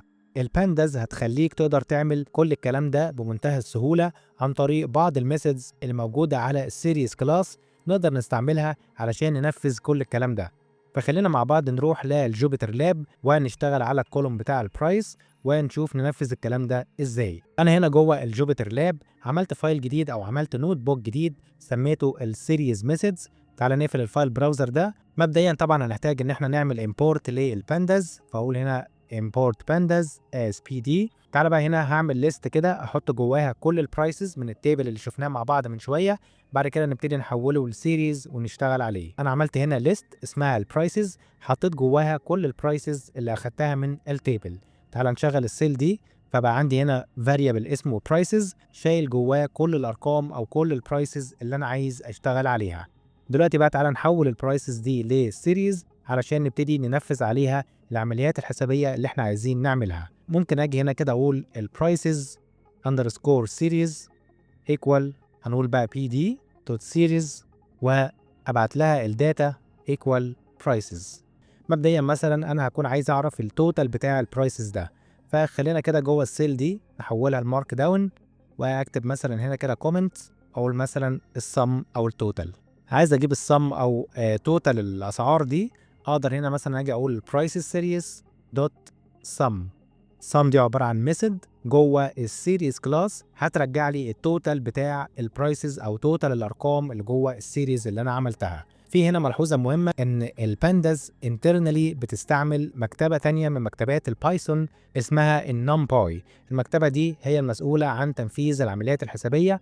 احنا قدام شويه هيبقى عندنا في القناه هنا كورس كامل عن النمباي، ولكن اللي عايزك تعرفه دلوقتي ان البانداز بتستعمل النمباي في الباك جراوند علشان تنفذ العمليات الحسابيه. لما اجي هنا دلوقتي اقول البرايسز سيريز دوت سم، هنا هترجع لي التوتال بتاع البرايسز. ممكن احطها هنا كده في فاريبل واقول مثلا السم ايكوال، واقدر بقى هنا كده اجي جوه البرنت اقول مثلا السم ايكوال واحط السم هنا كده واقول شيفت انتر، فهيبتدي يقول لي ان السم او المجموع التوتال بتاع البرايسز ايكوال 214,000. طيب لو مش عايز احطها في فاريبل واطبعها جوه البرنت، ممكن مباشرة طبعا كنا نقدر ناخد السطر ده كده ومباشرة نشغل السيل دي نقول شيفت انتر، فهيرجع لك برضو التوتال او السم، ولكن طبعا بترجعه لك بالداتا تايب بتاعه اللي هو الانتجر 64. 64 ده طبعا بيمثل عدد البايتس جوه الميموري. احنا ما يهمناش المعلومة دي في حاجة دلوقتي، فخلينا نقول ان التوتال اللي بيرجع هو 214,000، وده عبارة عن انتجر او رقم صحيح. لو انت عايز الرقم بس يرجع من غير الداتا تايب، ممكن هنا نقول ناخد برضو ده كده كوبي في سيل لوحدها واقول دوت ايتم شيفت انتر، فيرجع لك الرقم بس اللي هو 214,000. طيب حاجة كمان مثلا عايز اجيب حاصل ضرب الارقام دي مش مجموعهم، نقول هنا مثلا البرودكت. انا هنا دلوقتي عايز اجيب حاصل ضرب الارقام، فاقدر هنا اقول مثلا البرود ايكوال برضو البرايسز سيريز دوت برودكت بالشكل ده. ممكن برضو نحطها جوه برنت او بقى خلينا مباشرة نطبع القيمة بتاعتها على طول، فاقدر هنا اقول شيفت انتر فيرجع لك حاصل ضرب الارقام دي برضو بالداتا تايب بتاعه. وزي ما اتعلمنا بقى نقدر برضو ناخد كده نفس السطر ده واقول دوت ايتم فيرجع لك الرقم لوحده من غير الداتا تايب بتاعه. اوكي. طيب تخيل ان انا عايز اجيب مثلا الافريج او المتوسط، فاقدر برضو بنفس الفكرة خلينا نكتب هنا كده كومنت نقول مثلا الافريج، برضو اقول البرايسز سيريز دوت مين. مين دي برضو عبارة عن ميثود موجودة بترجع لي الافريج بتاع الارقام. الافريج طبعا لو انت مش عارف، الافريج هو مجموع الارقام على عددهم. احنا كنا جبنا هنا مجموع الارقام اللي هو 214,000 على عددهم. انا عندي هنا 8 ارقام، فلو قسمت 214 على 8 يرجع لك الافريج. ولكن طبعا احنا ما بنعملش كالكوليشنز بطريقه مانيوال، احنا هنستعمل المين ميثود، هي هترجع لنا الافريج بطريقه مباشره. فهاجي هنا كده اقول شيفت انتر هترجع لك الافريج اللي هو عباره عن 26,750. برضه نقدر نقول هنا دوت ايتم عشان ترجع لي الرقم من غير الداتا تايب بتاعه، هتلاقي 26,750. طيب حاجه كمان مثلا عايز اجيب الميديان، تعالى كده نكتب هنا كومنت ونشوف ايه الميديان ده. الميديان يعني الميدل فاليو. انا عندي هنا مجموعه من الارقام بالشكل ده، عايز اجيب الميديان، يعني انا عايز اجيب الميدل فاليو الموجوده في الارقام. اللي بيحصل داخليا ان البانداز مبدئيا بتعمل سورتنج او ترتيب للعناصر دي او الفاليوز دي. بعد ما بترتبهم لو الارقام عددهم كان رقم فردي فبطريقه مباشره هترجع لك الرقم اللي في المنتصف، ولكن لو عدد الارقام كان ايفن او رقم زوجي فاللي بيحصل ان هيبقى عندك رقمين في المنتصف. الرقمين دول بنجيب الافريج ما بينهم وبيكون هو ده الميديان. يعني مثلا احنا عندنا ارقام بالشكل ده، دول عددهم 8 يعني عدد زوجي، فاللي بيحصل ان البانداز مبدئيا هتعمل سورتنج او هترتب الارقام بالشكل ده. بعد كده هتلاقي عندك هنا رقمين اللي في المنتصف اللي هم 22,000 و 22,000. الرقمين دول هنجيب الافريج ما بينهم، يعني 22,000 زائد 22,000 على عددهم اللي هو 2، فطبعا الناتج هيكون 22,000. هو ده الميديان بتاع مجموعة الأرقام دي. طبعا احنا مش هنعمل الكالكوليشنز دي بطريقة مانوال، احنا عندنا هنا ميثود اسمها الميديان بترجع لك الكلام ده بطريقة مباشرة. يعني اقدر اجي هنا كده اقول البرايسز سيريز دوت ميديان شيفت انتر فهترجع لك على طول الرقم الميديان اللي هو 22,000. طيب انا مثلا عايز اعرف الماكسيمم او اعلى سعر موجود في الليسته دي. خلينا نعمل هنا كومنت، نقول مثلا الماكس والمين، ماكسيمم ومينيمم. عايز اعرف اعلى سعر واقل سعر. عندنا ميثود اسمها الماكسيمم او الماكس، بترجع لنا اعلى رقم موجود جوه السيريز. فاقدر هنا كده اقول البرايسز سيريز دوت ماكس، فهترجع لك اعلى سعر موجود اللي هو 42000. نفس الفكره بالظبط لو عايز اقل سعر موجود، فاقدر اقول هنا دوت من اللي هو مينيمم، شيفت انتر، فترجع لك اقل سعر اللي هو 18000. تخيل معايا ان في ماتش كوره ما بين فريقين، كل فريق فيه 11 لاعب. عايزين نشوف الفرق ما بين الفريقين دول، مش بس في متوسط الاعمار ولكن كمان في توزيع اعمار اللعيبه. عندنا الفريق الاول اعمار اللعيبه بتاعته هنخزنها في الليسته دي، والفريق التاني الاعمار بتاعت اللعيبه هنخزنها في ليسته تانيه. لو حسبنا المتوسط لكل فريق هنلاقي طبعا ان المتوسط بيساوي مجموع الاعمار على عدد اللعيبه، يعني المتوسط بيساوي 25 سنة. ولو حسبنا للفريق التاني برضه هنلاقيه بيساوي 25 سنة، يعني متوسط الأعمار ثابت ما بين الفريقين. طيب تعال نحط أعمار كل فريق في تشارت بسيط علشان نشوف توزيع أعمار اللعيبة، ونحاول نلاقي أي فرق ما بين الفريق الأول والفريق التاني. لو بصينا على الفريق الأول هتلاقي إن أغلب اللعيبة أعمارهم قريبة من المتوسط، يعني توزيع أعمار اللعيبة دي قريب جدا من المتوسط. على العكس في الفريق التاني هتلاقي إن أعمار اللعيبة متوزعة على نطاق أوسع شوية، يعني في فرق كبير نسبيا ما بين بعض الأعمار والمتوسط. الستاندرد ديفيشن هو المقياس أو الرقم اللي من خلاله بنقدر نعرف هل البيانات قريبة ولا بعيدة عن المتوسط. كل ما كان الرقم صغير ده معناه إن البيانات مركزة أو متمركزة حوالين المتوسط، وكل ما كان الرقم ده كبير ده معناه إن البيانات بعيدة أو متفرقة عن المتوسط. إذا لما أقول أنا عايز أعرف الستاندرد ديفيشن لمجموعة من الأرقام، يعني أنا عايز أعرف الأرقام دي توزيعها عامل إزاي، هل هم قريبين من المتوسط ولا متوزعين على نطاق كبير والأرقام بعيدة عن المتوسط. في مجموعة من الخطوات بنعملها علشان نقدر نحسب الستاندرد ديفيشن. تعال نشوف الطريقة المانيوال اللي بنحسب بيها الستاندرد ديفيشن الأول، بعد كده نشوف ازاي البانداز بتسهل علينا القصة دي كلها وبتحسب لنا الستاندرد ديفيشن. الخطوة الأولى اللي بنعملها إننا طبعا هنحسب المتوسط أو المين، هنجمع الأرقام دي ونقسمهم على عددهم هيطلع لنا المتوسط اللي هو 25. الخطوة الثانية هنحسب الديفيشن. يعني ايه الديفيشن؟ يعني هنحسب انحراف كل رقم عن المتوسط. يعني ايه الكلام ده؟ هناخد كل رقم من الليستة دي نطرح منه المتوسط، والرقم اللي هيطلع هنربعه. الخطوة رقم 3 هنحسب المتوسط بتاع الأرقام دي، وفي الآخر الرقم اللي هيطلع هناخد الجذر التربيعي للرقم ده، هيطلع لنا الستاندرد ديفيشن للليستة دي اللي هيبقى تقريبا ب 74 من 100.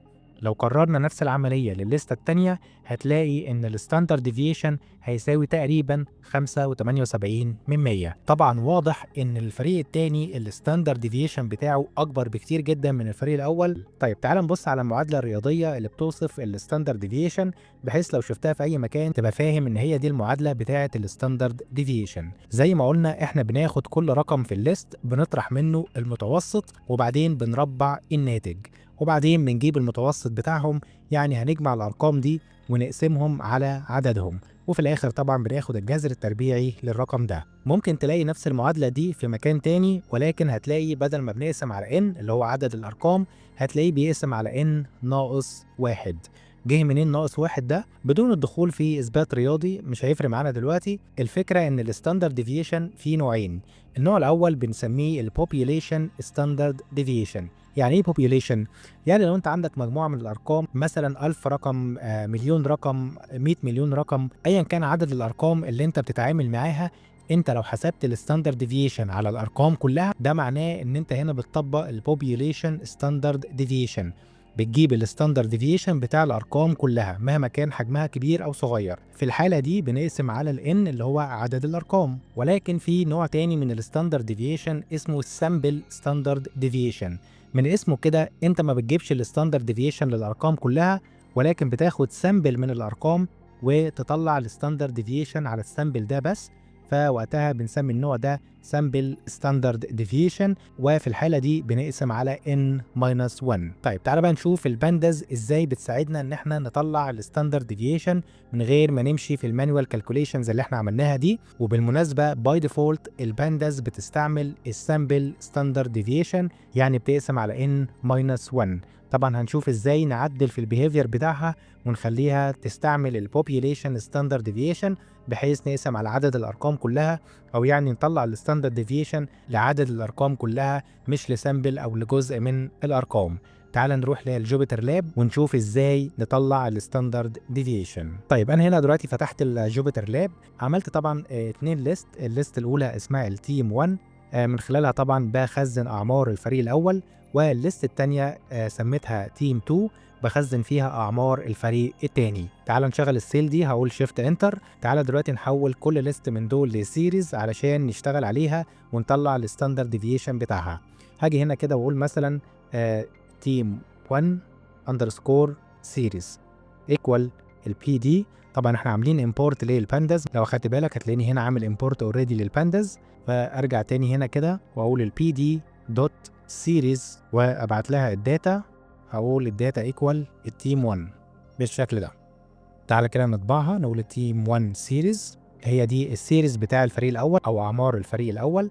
تعالى نكرر نفس الموضوع بالظبط للفريق الثاني. اجي هنا كده اقول تيم 2 سيريز وابعت لها هنا التيم 2.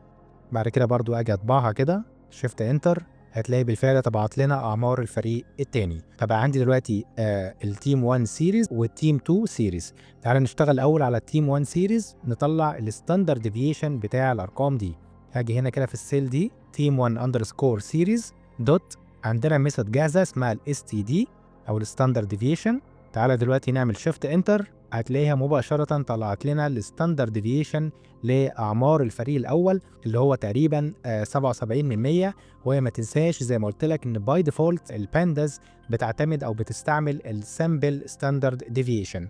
طب انا عايز اخلي البانداز تستعمل البوبيوليشن ستاندرد ديفيشن، عايزه تشتغل لي على الارقام كلها مش سامبل من الارقام. وقتها هحتاج هنا في الفانكشن ابعت لها ارجيومنت معين. تعال ناخد كده الكلام ده كوبي ونيجي في سيل لوحدها كده، وهبعت هنا ارجيومنت للاس دي فانكشن اسمه الدي دي او اف، دي دي او اف، واقول ايكوال 0. يعني ايه الكلام ده؟ انا لو في حاجه معينه مش عارف بتشتغل ازاي او ناسي، هاجي على الحاجه دي واضغط عليها كليك، بعد كده شيفت تاب، فيجيب لي هنا كده السيجنتشر بتاع الفانكشن دي اللي اسمها الاس تي دي. هتلاقيها بتاخد منك بعض الارجيومنت، اللي يهمنا منها دلوقتي هو الدي دي او اف. هتلاقيه عباره عن انتجر والديفولت بتاعه 1. طب بيعمل ايه؟ تعالى ننزل تحت شويه كده، هتلاقي الدي دي او اف بيقول لك عباره عن انتجر والديفولت بتاعه 1. مبدئيا هو الدي دي او اف هو اختصار لدلتا ديجريز اوف فريدم، هو ده الارجيومنت اللي بيحدد البانداز هتستعمل البوبيوليشن ولا السامبل ستاندرد ديفيشن. باي ديفولت بواحد معناها انها هتقسم على n-1. n-1 هو ده السامبل ستاندرد ديفيشن زي ما شرحنا من شويه. طب انا مش عايزها تقسم على n-1، انا عايزها تقسم على n. وقتها ممكن نبعت القيمه بتاعه الدي دي او اف بزيرو، فده معناه انها هتقسم على n-0، يعني هتقسم على n، يعني هنستعمل البوبيوليشن ستاندرد ديفيشن. وبالفعل هنا كده هاجي اقول الدي دي او اف ايكوال 0.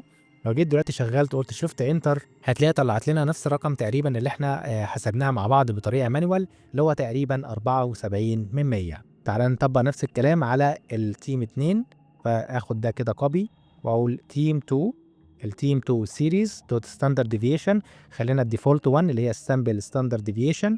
هضغط على شيفت انتر، هتلاقيه بيحسبه لك 6.06. تعالى نستعمل البوبيوليشن برضو، نبعت لها الارجيومنت هنا دي دي او اف ايكوال 0. معناها كده انا بقول له اقسم لي على n-0، يعني اقسم لي على n، يعني البوبيوليشن ستاندرد ديفيشن. تعالى نضغط على شيفت انتر، هتلاقيها حسبها لنا بالظبط تقريبا برضو زي ما احنا حسبناها بطريقه مانوال، اللي هي 5.78%. وبكده شفنا البانداز ازاي بتسهل علينا جدا حسابات الستاندرد ديفيشن، ولكن طبعا كان مهم ان احنا نفهم ازاي الستاندرد ديفيشن اصلا بيشتغل قبل ما نستعمله جوه البانداز. طيب احنا لغايه دلوقتي زي ما انت شايف احنا بنتعامل مع السيريز بطريقه مانوال، يعني بكتب الداتا بنفسي زي ما انت شايف كده. خلينا بقى نتعلم ازاي نقرا ملفات سي اس في، ازاي نحول كولوم معين من التيبل اللي احنا هنقراه لسيريز. احنا كنا عاملين فولدر اسمه الداتا، انا جوه الداتا هنا حطيت 2 سي اس في فايل عشان نشتغل عليهم. الفايل الاول اسمه الستودنتس بيرفورمانس فاكتورز، ده عباره عن سي اس في فايل في مجموعه كبيره جدا من الداتا تخص مجموعه من الستودنتس، زي مثلا عدد ساعات الدراسه، الاتندنس، الحضور بتاعهم، مثلا عندك السكور بتاعهم ايه، يعني هتلاقي عندك هنا حاجه اسمها الاكزام سكور. فدي عباره عن داتا ممكن نشتغل عليها ونشوف ازاي نقراها جوه البانداز. لو عايز تعرف انا جبت الداتا دي منين، فانا جبتها من الكيجل. الكيجل عباره عن اونلاين بلاتفورم، اللي عايزك تعرفه عنه دلوقتي ان ده عباره عن اونلاين بلاتفورم بيقدم لك فيتشرز كتيره جدا، منها الداتا سيتس. بيقدم لك مجموعه كبيره جدا من الداتا سيتس تنزلها عندك فور فري. انا اخترت منها داتا هنشتغل عليها، هسيب لك اللينك ده في الديسكريبشن.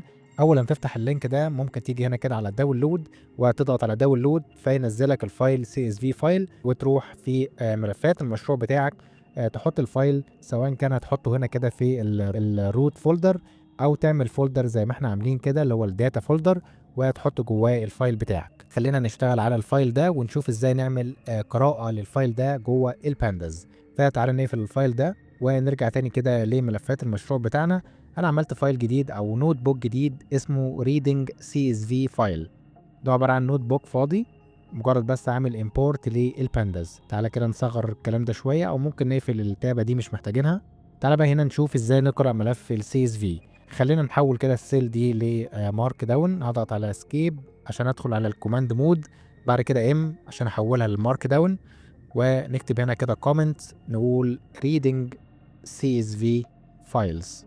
هنيجي هنا كده ونكتب pd.readcsv، دي عبارة عن فانكشن موجودة جوه البانداز بتاخد منك هنا اسم الفايل اللي انت عايز تقرأه. انا الفايل طبعا حاطه جوه الفولدر اسمه الداتا، فهاجي هنا كده افتح الكوتيشن بتاعتي واكتب هنا كده الداتا سلاش واضغط على تاب، هيجيب لك كل الفايلز اللي موجودة جوه الداتا فولدر، فهختار منها الفايل اللي انا عايزه اللي هو الستودنت بيرفورمانس فاكتورز. تعالى نقفل الجزء ده تاني. لو جيت دلوقتي عملت شيفت انتر هتلاقي بالفعل البانداز قرأت لنا الفايل ورجعت لنا التيبل زي ما انت شايف كده.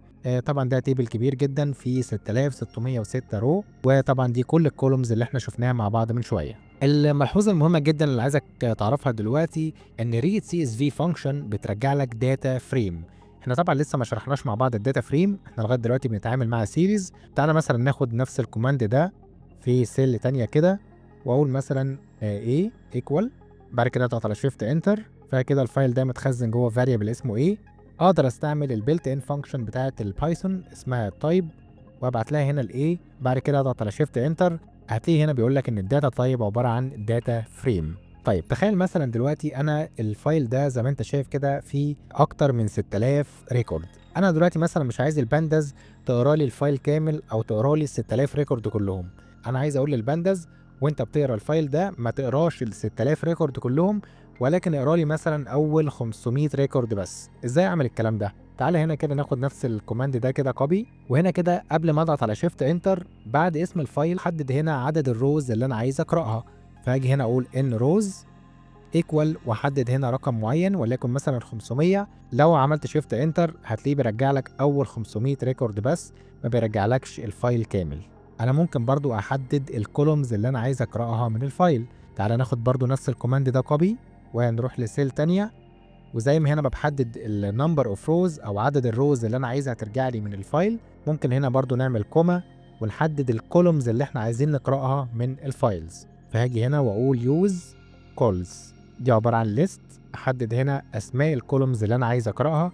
خلينا مثلا نتخيل ان احنا عايزين مثلا نقرا الاتندنس الحضور، فهاجي هنا كده جوه كوتيشن اكتب اتندنس، خد بالك طبعا لازم اسم الكولوم يكون مظبوط. بعد كده مثلا تعال نقول عايزين كمان مثلا الجندر مثلا، فهاجي هنا واحدد برضو الجندر. بعد كده السكور اسمه الاكزام سكور، ناخد ده كده كوبي ونكتبه هنا كده. لو عملت شيفت انتر هتلاقيه بيرجع لك 500 رو وبيرجع لك بس التلاتة كولومز اللي انت حددتهم. تعالى ناخد نفس الكوماند ده واقول مثلا ان انا عايز اشتغل على الاكزام سكور، الكولوم ده الكولوم الوحيد اللي انا عايز اشتغل عليه دلوقتي. احدد هنا جوه اليوز كولز اسم الكولوم اللي انا عايز اشتغل عليه اللي هو الاكزام سكور، وخلينا بقى ما نحددش عدد معين من الروز. انا عايز يرجع لي كل الروز عادي، يعني رجع لي كل الروز ولكن كولوم وحيد اللي هيرجع اللي هو الاكزام سكور. تعالى شيفت انتر، هتلاقي فعلا ال 6606 رو رجعوا لك، ولكن في الكولومز بيرجع لك الاكزام سكور بس. خد بالك برضو انت رجعت هنا كولومز وحيد، ولكن برضو ما تنساش ان اللي بيرجع دلوقتي داتا فريم مش سيريز. يعني كان ممكن مثلا هنا ناخد ده كده جوه فاريبل نسميه مثلا اكزام سكور ايكوال، شيفت انتر. تعالى هنا نستعمل التايب فانكشن، ابعت لها هنا الاكزام سكور، هتلاقيها برضو بتقول لك داتا فريم. تعالى نطبعها دلوقتي زي ما انت شايف كده، ده عباره عن داتا فريم. لو انت عندك داتا فريم زي كده عباره عن كولوم وحيد، تقدر تحول الداتا فريم دي لسيريز. احولها ازاي؟ هاخد الاكزام سكور ده واجي هنا كده في سيل اقول دوت سكويز. سكويز دي عباره عن فانكشن موجوده جوه الداتا فريم، هتحول لك الكولوم الوحيد اللي بيرجع لسيريز. تعالى كده ممكن ناخدها في فاريبل لوحده واقول هنا السكور سيريز ايكوال، بعد كده اضغط على شيفت انتر، فكده بقى عندي السكور سيريز ده عباره عن سيريز مش داتا فريم.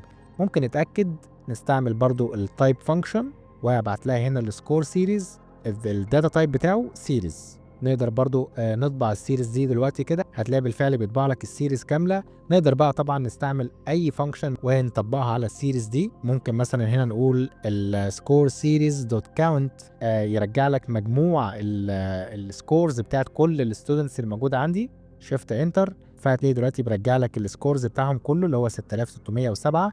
طبعا زي ما اتعلمنا كان ممكن هنا نيجي نقول دوت ايتم فيرجع لك الرقم بس من غير الداتا تايب بتاعه. ممكن برضو هنا اقول السكور سيريز دوت المين او المتوسط بتاع السكورز، هتلاقيه بيرجع لك المتوسط. ممكن طبعا تقول الميديان فيرجع لك الميديان. ممكن برضو الستاندرد ديفيشن، باجي هنا اقول اس تي دي فيرجع لك الستاندرد ديفيشن. ممكن برضو نحدد هنا الدي دي او اف، اضغط هنا على شيفت انتر هتلاقيه بيرجع لك الستاندرد ديفيشن، ولكن بعد ما بعتنا الدي دي او اف بزيرو، يعني بنحسب طبعا البوبيوليشن ستاندرد ديفيشن. طيب في فانكشن اسمها ديسكرايب ممكن نطبقها على السيريز ترجع لك كل التفاصيل دي مره واحده. بمعنى ايه؟ ممكن مثلا اجي هنا كده في سيل اقول سكور سيريز دوت ديسكرايب، لو جيت شغلتها بيوصف لك السيريز فبيرجع لك الكاونت، بيرجع لك المين المتوسط الاس تي دي المينيمم، كل التفاصيل دي بترجع لك مره واحده مجرد ما انت بتستعمل الفانكشن اللي اسمها describe. زي ما انت شايف برضو ان السيريز كبيره جدا فيها اكتر من 6606 ريكورد. عايز مثلا اطبع اول 5 ريكوردز من السيريز دي، اقدر هنا اقول السكور سيريز دوت هيد. هيد دي عباره عن فانكشن بترجع لك او بتطبع لك اول 5 ريكورد بس من السيريز. عايز مثلا اخر 5 ريكوردز، فاقدر برضو هنا اقول السكور سيريز دوت تيل. تيل هترجع لك اخر 5. ممكن برضو احدد انا الرقم اللي انا عايزه يرجع لي او عايزه يطبع لي. يعني ممكن مثلا هنا جوه الهيد دي اقول مثلا رجع لي اول 10 ريكوردز، شيفت انتر فيرجع لك اول 10 ريكوردز. ممكن مثلا نقول عايزين اول 50 فترجع لك اول 50 ريكوردز لوحدهم، وهكذا نفس الفكره برضو في التيل. يعني ممكن هنا اقول السكور سيريز دوت تيل واحدد رقم مثلا 12، فرجع لك هنا اخر 12 موجوده في السيريز. وزي ما قلت لك طبعا لو ما حددتش اي رقم فهي باي ديفولت بتكون 5. دلوقتي الفايل اللي احنا قريناه اللي هو بتاع الستودنتس ده، لو خدت بالك كان له هنا هيدرز كنا بنتعامل معاها. طيب احيانا ممكن تيجي تقرا فايل ملوش هيدر اصلا، فتعالى نشوف الفايل التاني اللي احنا حطيناه جوه الداتا اللي هو انا مسميه نو هيدرز تيبل. لو جينا كده فتحنا الفايل ده عباره عن داتا، ولكن الداتا دي ملهاش ليبل او ملهاش هيدر. فتعالى نشوف ازاي نتعامل مع الداتا دي.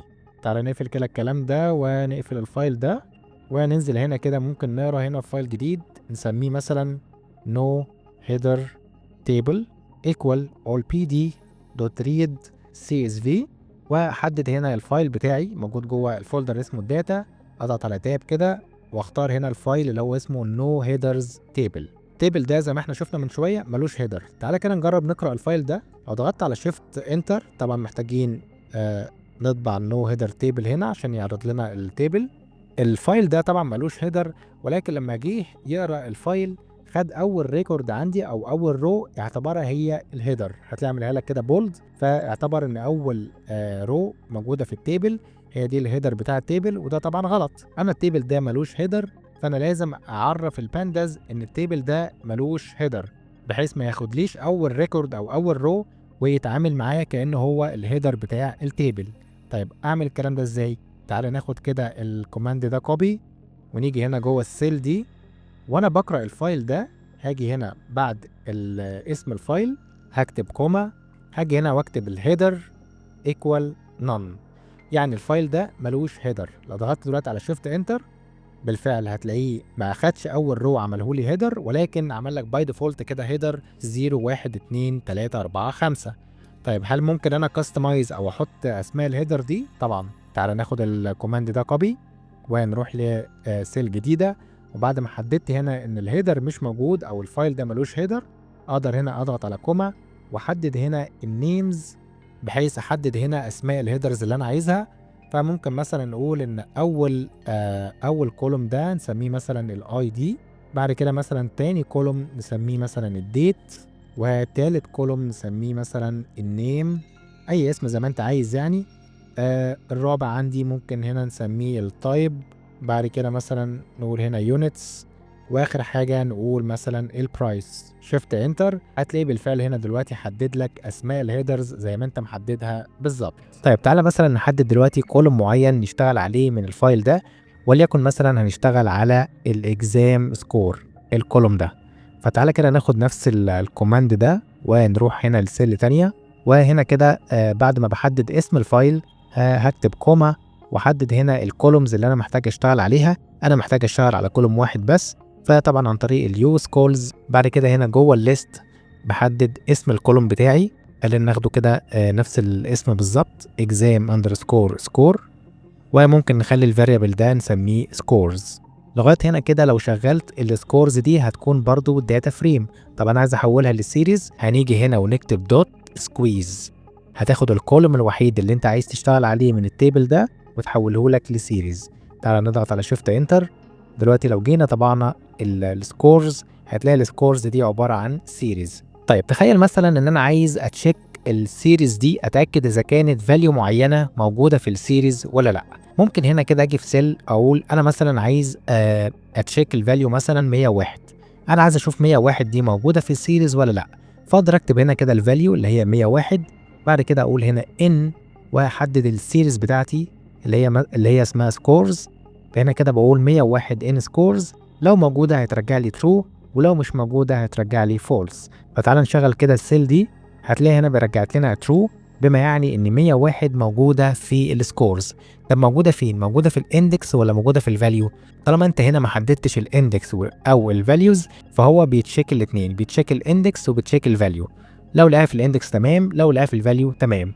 لو مش موجوده خالص لا في الاندكس ولا في الفاليو هتلاقيها بترجع لك فولس. يعني مثلا تعالى نتخيل رقم مثلا كبير زي ده، واقول شيفت انتر، هتلاقي هنا بيقول لك فولس، الرقم ده مش موجود في السكورز سواء كان في الاندكس او في الفاليوز. لو انا مثلا عايز احدد المكان اللي هيدور فيه سواء كان الاندكس او الفاليوز، اجي هنا اقول مثلا 101 نفس الرقم ان، واقول السكورز، بعد كده اقول هنا الدوت فاليوز، دور لي جوه الفاليوز بس سيبك من الاندكس. فلو جيت دلوقتي قلت شيفت انتر هتلاقيه بترو، عندي فعلا سكور 101. طيب مثلا تعال نجرب 106، ناخد نفس الكوماند ده كده كوبي واقول هنا 106، هتلاقيه فولس، مفيش عندي سكور 106، وهكذا. طيب عايز احدد مثلا الاندكس، فاقدر برضو نفس الفكره، اخد نفس الكوماند كوبي، وهنا بدل الفاليوز اقول اندكس، فدور لي في الاندكس على الفاليو دي هل موجوده ولا مش موجوده. فشفت انتر، موجود فعلا الاندكس ده. طيب تعالى مثلا نختار اندكس مش موجود 7000 مثلا، اقول له ان سكورز دوت اندكس، هتلاقي فولس، ما عنديش اندكس بالرقم ده. طيب تعالى مع بعض عايزين نرتب الفاليوز دي. انا عندي سيريز مش مترتبه، زي ما انت شايف كده الفاليوز مش مترتبه، فانا عايز ارتب الفاليوز دي. اعمل ايه؟ عندنا فانكشن اسمها sort values. الفانكشن دي وظيفتها انها ترتب لك العناصر الموجوده جوه السيريز. تعالى كده نكتب هنا كومنت، نقول مثلا sorting series. تعالى نشوف مع بعض السورت فاليوز بتشتغل ازاي. هاجي هنا كده واقول السكورز دوت سورت فاليوز، رتب لي الفاليوز الموجوده في السيريز دي. قبل ما اشغل السيل دي، في هنا معلومه مهمه جدا لازم تاخد بالك منها، وهي ان السورت فاليوز ما بتغيرش في السيريز الاصليه، ولكن بترجع لك سيريز جديده. يعني ايه؟ انا عندي السكورز دي هي السيريز الاصليه بتاعتي، لو جيت قلت السكورز دوت سورت فاليوز، ايه اللي هيحصل؟ ان البانداز مش هتروح للسكورز دي وتعدل فيها وترتبها لك، ولكن هتعمل لك سيريز جديده بالقيم المرتبه. فاجي هنا كده اقدر اخدها في فاريبل مختلف، اقول مثلا السكورز اندرسكور سورتد، يبقى كده الفاريبل ده شايل نفس السيريز ولكن بعد ما اترتبت. تعالى كده نجرب، نقول شيفت انتر، نيجي كده نطبع السكورز سورتد. زي ما انت شايف هتلاقي البانداز رتبت لنا السيريز، هتلاقي الفاليوز فعلا 55 56 57، الفاليوز فعلا مترتبه زي ما انت شايف كده. هو ما رتبليش السكورز او السيريز الاصليه، ولكن عمل لي او رجع لي سيريز جديده. تعالى مثلا نتاكد من الكلام ده، لو جيت طبعت السكورز تاني هتلاقي السكورز بتطبع زي ما هي مش مرتبه. ده معناه ان السورت فاليوز ما بتعدلش على السيريز الاصليه، ولكن بتعمل لك سيريز جديده. طيب لو اخدت بالك هنا في الترتيب، فهو باي ديفولت الترتيب بيكون ascending زي ما انت شايف كده، 55 56 من الصغير للكبير. لو عايز اعكس الترتيب ده واخليه descending من الكبير للصغير، اقدر ابعت للسورت فاليوز ارجيومنت يحدد النوع او الدايركشن بتاع السورتنج. يعني تعالى ناخد كده الكلام ده كوبي، او ممكن نعدل عليها مباشره. هاجي هنا جوه السورت فاليوز ابعت لها ارجيومنت اسمه ascending equal false، يعني ما ترتبليش ascending، يعني انا هنا بحدد الدايركشن يكون descending من الكبير للصغير. تعالى شيفت انتر تاني عشان نطبع السكورز سورتد. هتلاقي بالفعل الفاليوز اترتبت من الكبير للصغير، 101 199 وهكذا.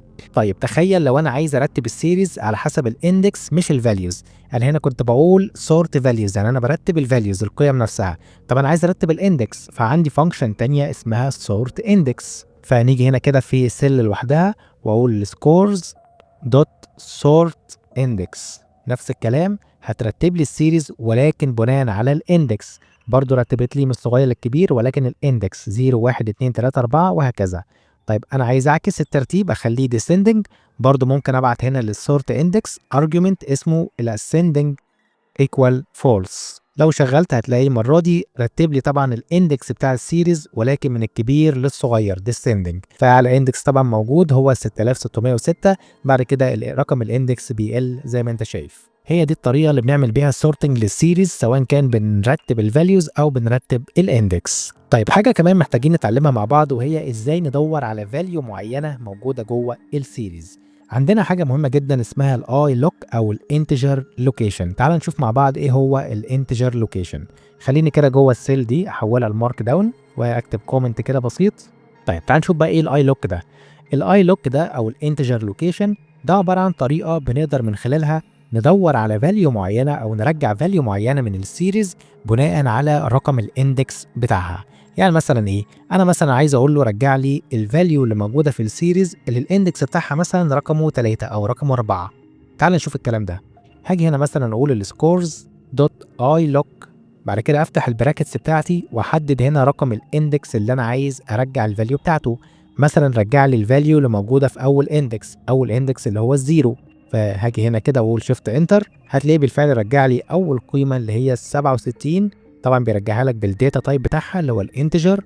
لو عايز الفاليو لوحدها ممكن هنا تقول دوت ايتم، فهتلاقيه بيرجع لك الفاليو لوحدها. مثلا عايز الفاليو اللي موجوده في مثلا اندكس رقم 12، زي ما انت شايف هتلاقيه بيرجع لك الفاليو اللي هي 70. مثلا لو الاندكس 6000 مثلا، هتلاقيه بيرجع لك الفاليو اللي عنده.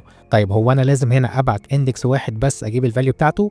لا، تقدر هنا تبعت اكتر من رقم اندكس او ليست اوف اندكس ترجع الفاليوز اللي عندها. نعمل الكلام ده ازاي؟ تعال ناخد كده الكوماند ده في سيل لوحده، واجي هنا مثلا امسح الرقم ده وعايز هنا ابعت اكتر من اندكس. فطبعا جوه البراكت بتاع الاي لوك هعمل براكت تاني بتاع الليست، واحدد هنا ارقام الاندكس اللي انا عايز ارجع الفاليو اللي عندها.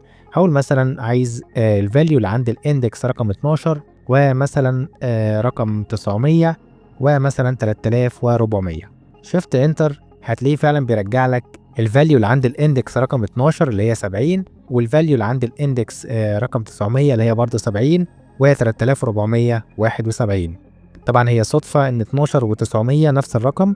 فتعالى مثلا نغير الارقام دي، نقول مثلا 120، وعايز مثلا هنا 2300، واقول مثلا هنا 760. شفت انتر، هتلاقيه هنا الارقام الفاليو اللي عند الاندكس 120 68، بعد كده الفاليو اللي عند الاندكس 2369، واخر اندكس عندي اللي هو 760 الفاليو بتاعته 66.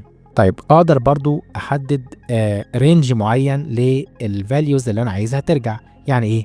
اقدر هنا مثلا اقول السكورز دوت اي لوك، انا مثلا عايز الفاليوز اللي بتبدا من اول اندكس اللي هو 0 لغايه 10، فاقدر هنا اقول 0 كولوم 10. كده بقول له رجع لي الفاليوز اللي الاندكس بتاعها بيبدا ب 0 لغايه 10. فتعالى شفت انتر، هتلاقيه فعلا بيرجع لك الفاليوز اللي من اول 0. هو طبعا بيقف لغايه قبل ال10، فيرجع لك الاندكس من اول 0 لغايه 9 اللي هم 10 فاليوز. اذا الاي لوك ممكن تاخد مني هنا رقم الاندكس، بدايه الاندكس، بعد كده كولوم، والنهايه بتاعت الاندكس الستارت والاند ما بينهم كولوم زي ما انت شايف كده. لو البدايه هنا بالزيرو، ممكن تستغنى عن الزيرو دي، فممكن نمسح الزيرو، فهتبقى باي ديفولت زيرو، بعد كده كولوم الاند اللي هو لغايه الاندكس 10. فلو جينا شغلنا هتلاقي رجعت لك نفس الفاليوز بالظبط. نفس الفكره برضو لو انا مثلا عايز اقول عايز ابدا من عند اندكس رقم معين لغايه النهايه، فاقدر هنا برضو مثلا اقول السكورز دوت اي لوك، واحدد هنا الستارتنج بوينت بتاعتي او الستارتنج اندكس، اقول مثلا بدايه من اندكس 7 كولوم. المفروض هنا ان انا بحدد النهايه، ولو سبتها فاضيه كده هيجيب لك لغايه نهايه السيريز. فلو قلت شفت انتر هتلاقيه بالفعل بدالك من عند الاندكس 7 لغايه نهايه السيريز اللي هي الاندكس 3606. ولكن لو كتبت رقم بعد الكولوم فهو كده انت هتوقفه عند نهايه معينه، هو مثلا من 7 ل 17، فهتلاقيه بالفعل جاب لك بدايه من الاندكس 7 لغايه طبعا 16. زي ما قلت لك طبعا هو بيقف عند قبل النهايه اللي انت بتحددها. طيب تخيل ان انا عايز اقول له مثلا هات لي اخر قيمه، ممكن ببساطه اجي هنا اقول السكورز دوت اي لوك، وجوه البراكت اقول له مثلا ماينس 1. ماينس 1 ان انا بقول له هات لي اخر قيمه موجوده في السيريز، فهتلاقيه بالفعل رجع لك اخر قيمه اللي هي 64. خد بالك كمان الاي لوك نقدر نستعملها ان احنا نعدل او نغير على فاليو معينه موجوده في السيريز. يعني ايه؟ تعالى كده نجيب اول فاليو عند الاندكس 0، فاقول هنا كده اي لوك واحدد له مثلا الاندكس 0، الفاليو عندي 67. اقدر انا نفس الكوماند ده اخده في سيل كده واقول ايكوال واحدد له فاليو ثانيه، بدل 67 مثلا اقول 670. فهنا هيغير لي الفاليو اللي موجوده عند الاندكس 0. تعال نشغل كده، هتلاقي بالفعل الفاليو دلوقتي اتغيرت. تعال ناخد نفس الكوماند ده ونجيب الفاليو عند الاندكس 0، هتلاقي بالفعل دلوقتي بقت 670. اذا عن طريق الانتجر لوكيشن نقدر نجيب الفاليو معينه عند اندكس، ونقدر كمان نعدل او نغير في القيمه دي. طيب تخيل ان انت عايز تجيب فاليو معينه جوه السيريز، وبعت للاي لوك هنا رقم اندكس مش موجود. تعال نشوف ايه اللي ممكن يحصل. تعال ناخد كده الكوماند ده في سيل، وابعت له هنا مثلا رقم اندكس انا عارف ان هو مش موجود، اللي هو مثلا 7000. لو جيت شغلت وقلت شيفت انتر، بتلاقي دلوقتي في طبعا ايرور بيظهر لك ان طبعا ان الاندكس ده مش موجود. ازاي نحل المشكله دي؟ انا مش عايز الايرور ده، عايز اهندل الايرور ده.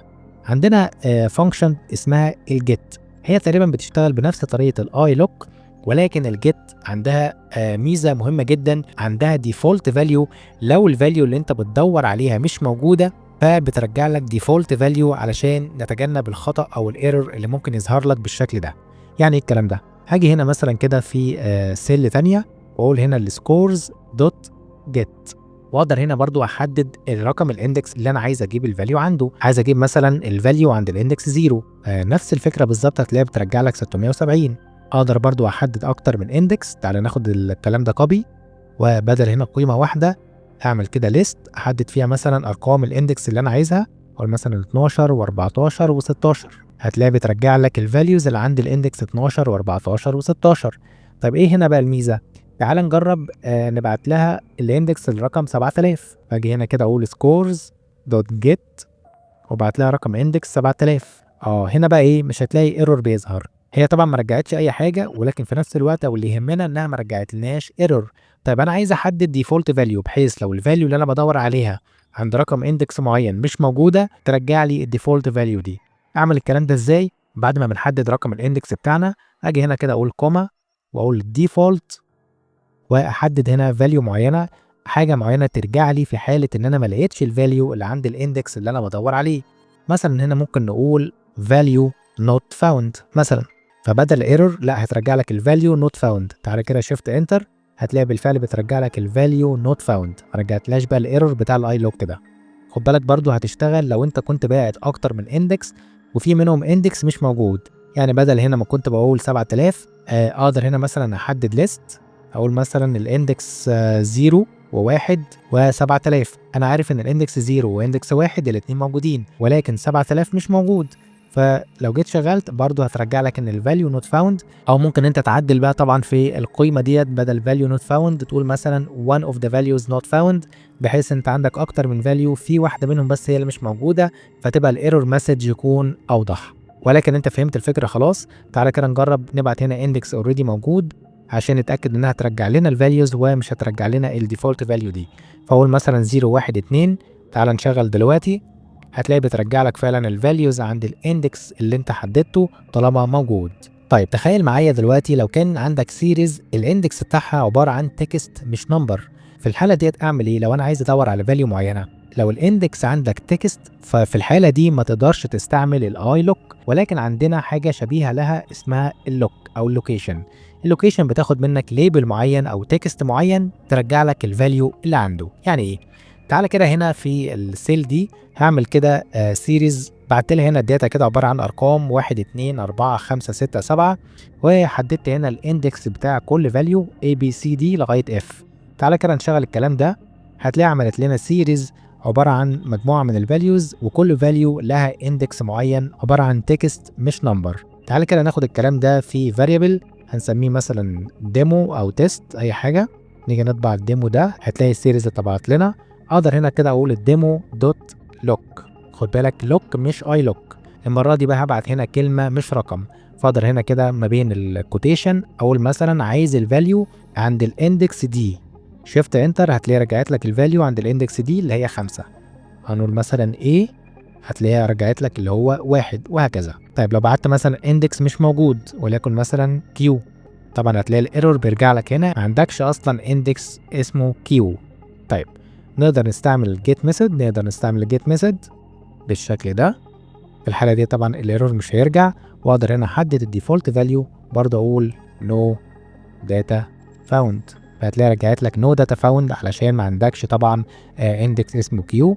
ولكن لو حددنا اندكس هنا موجود هتلاقي بترجع لك الفاليو بتاعته اللي هو 1.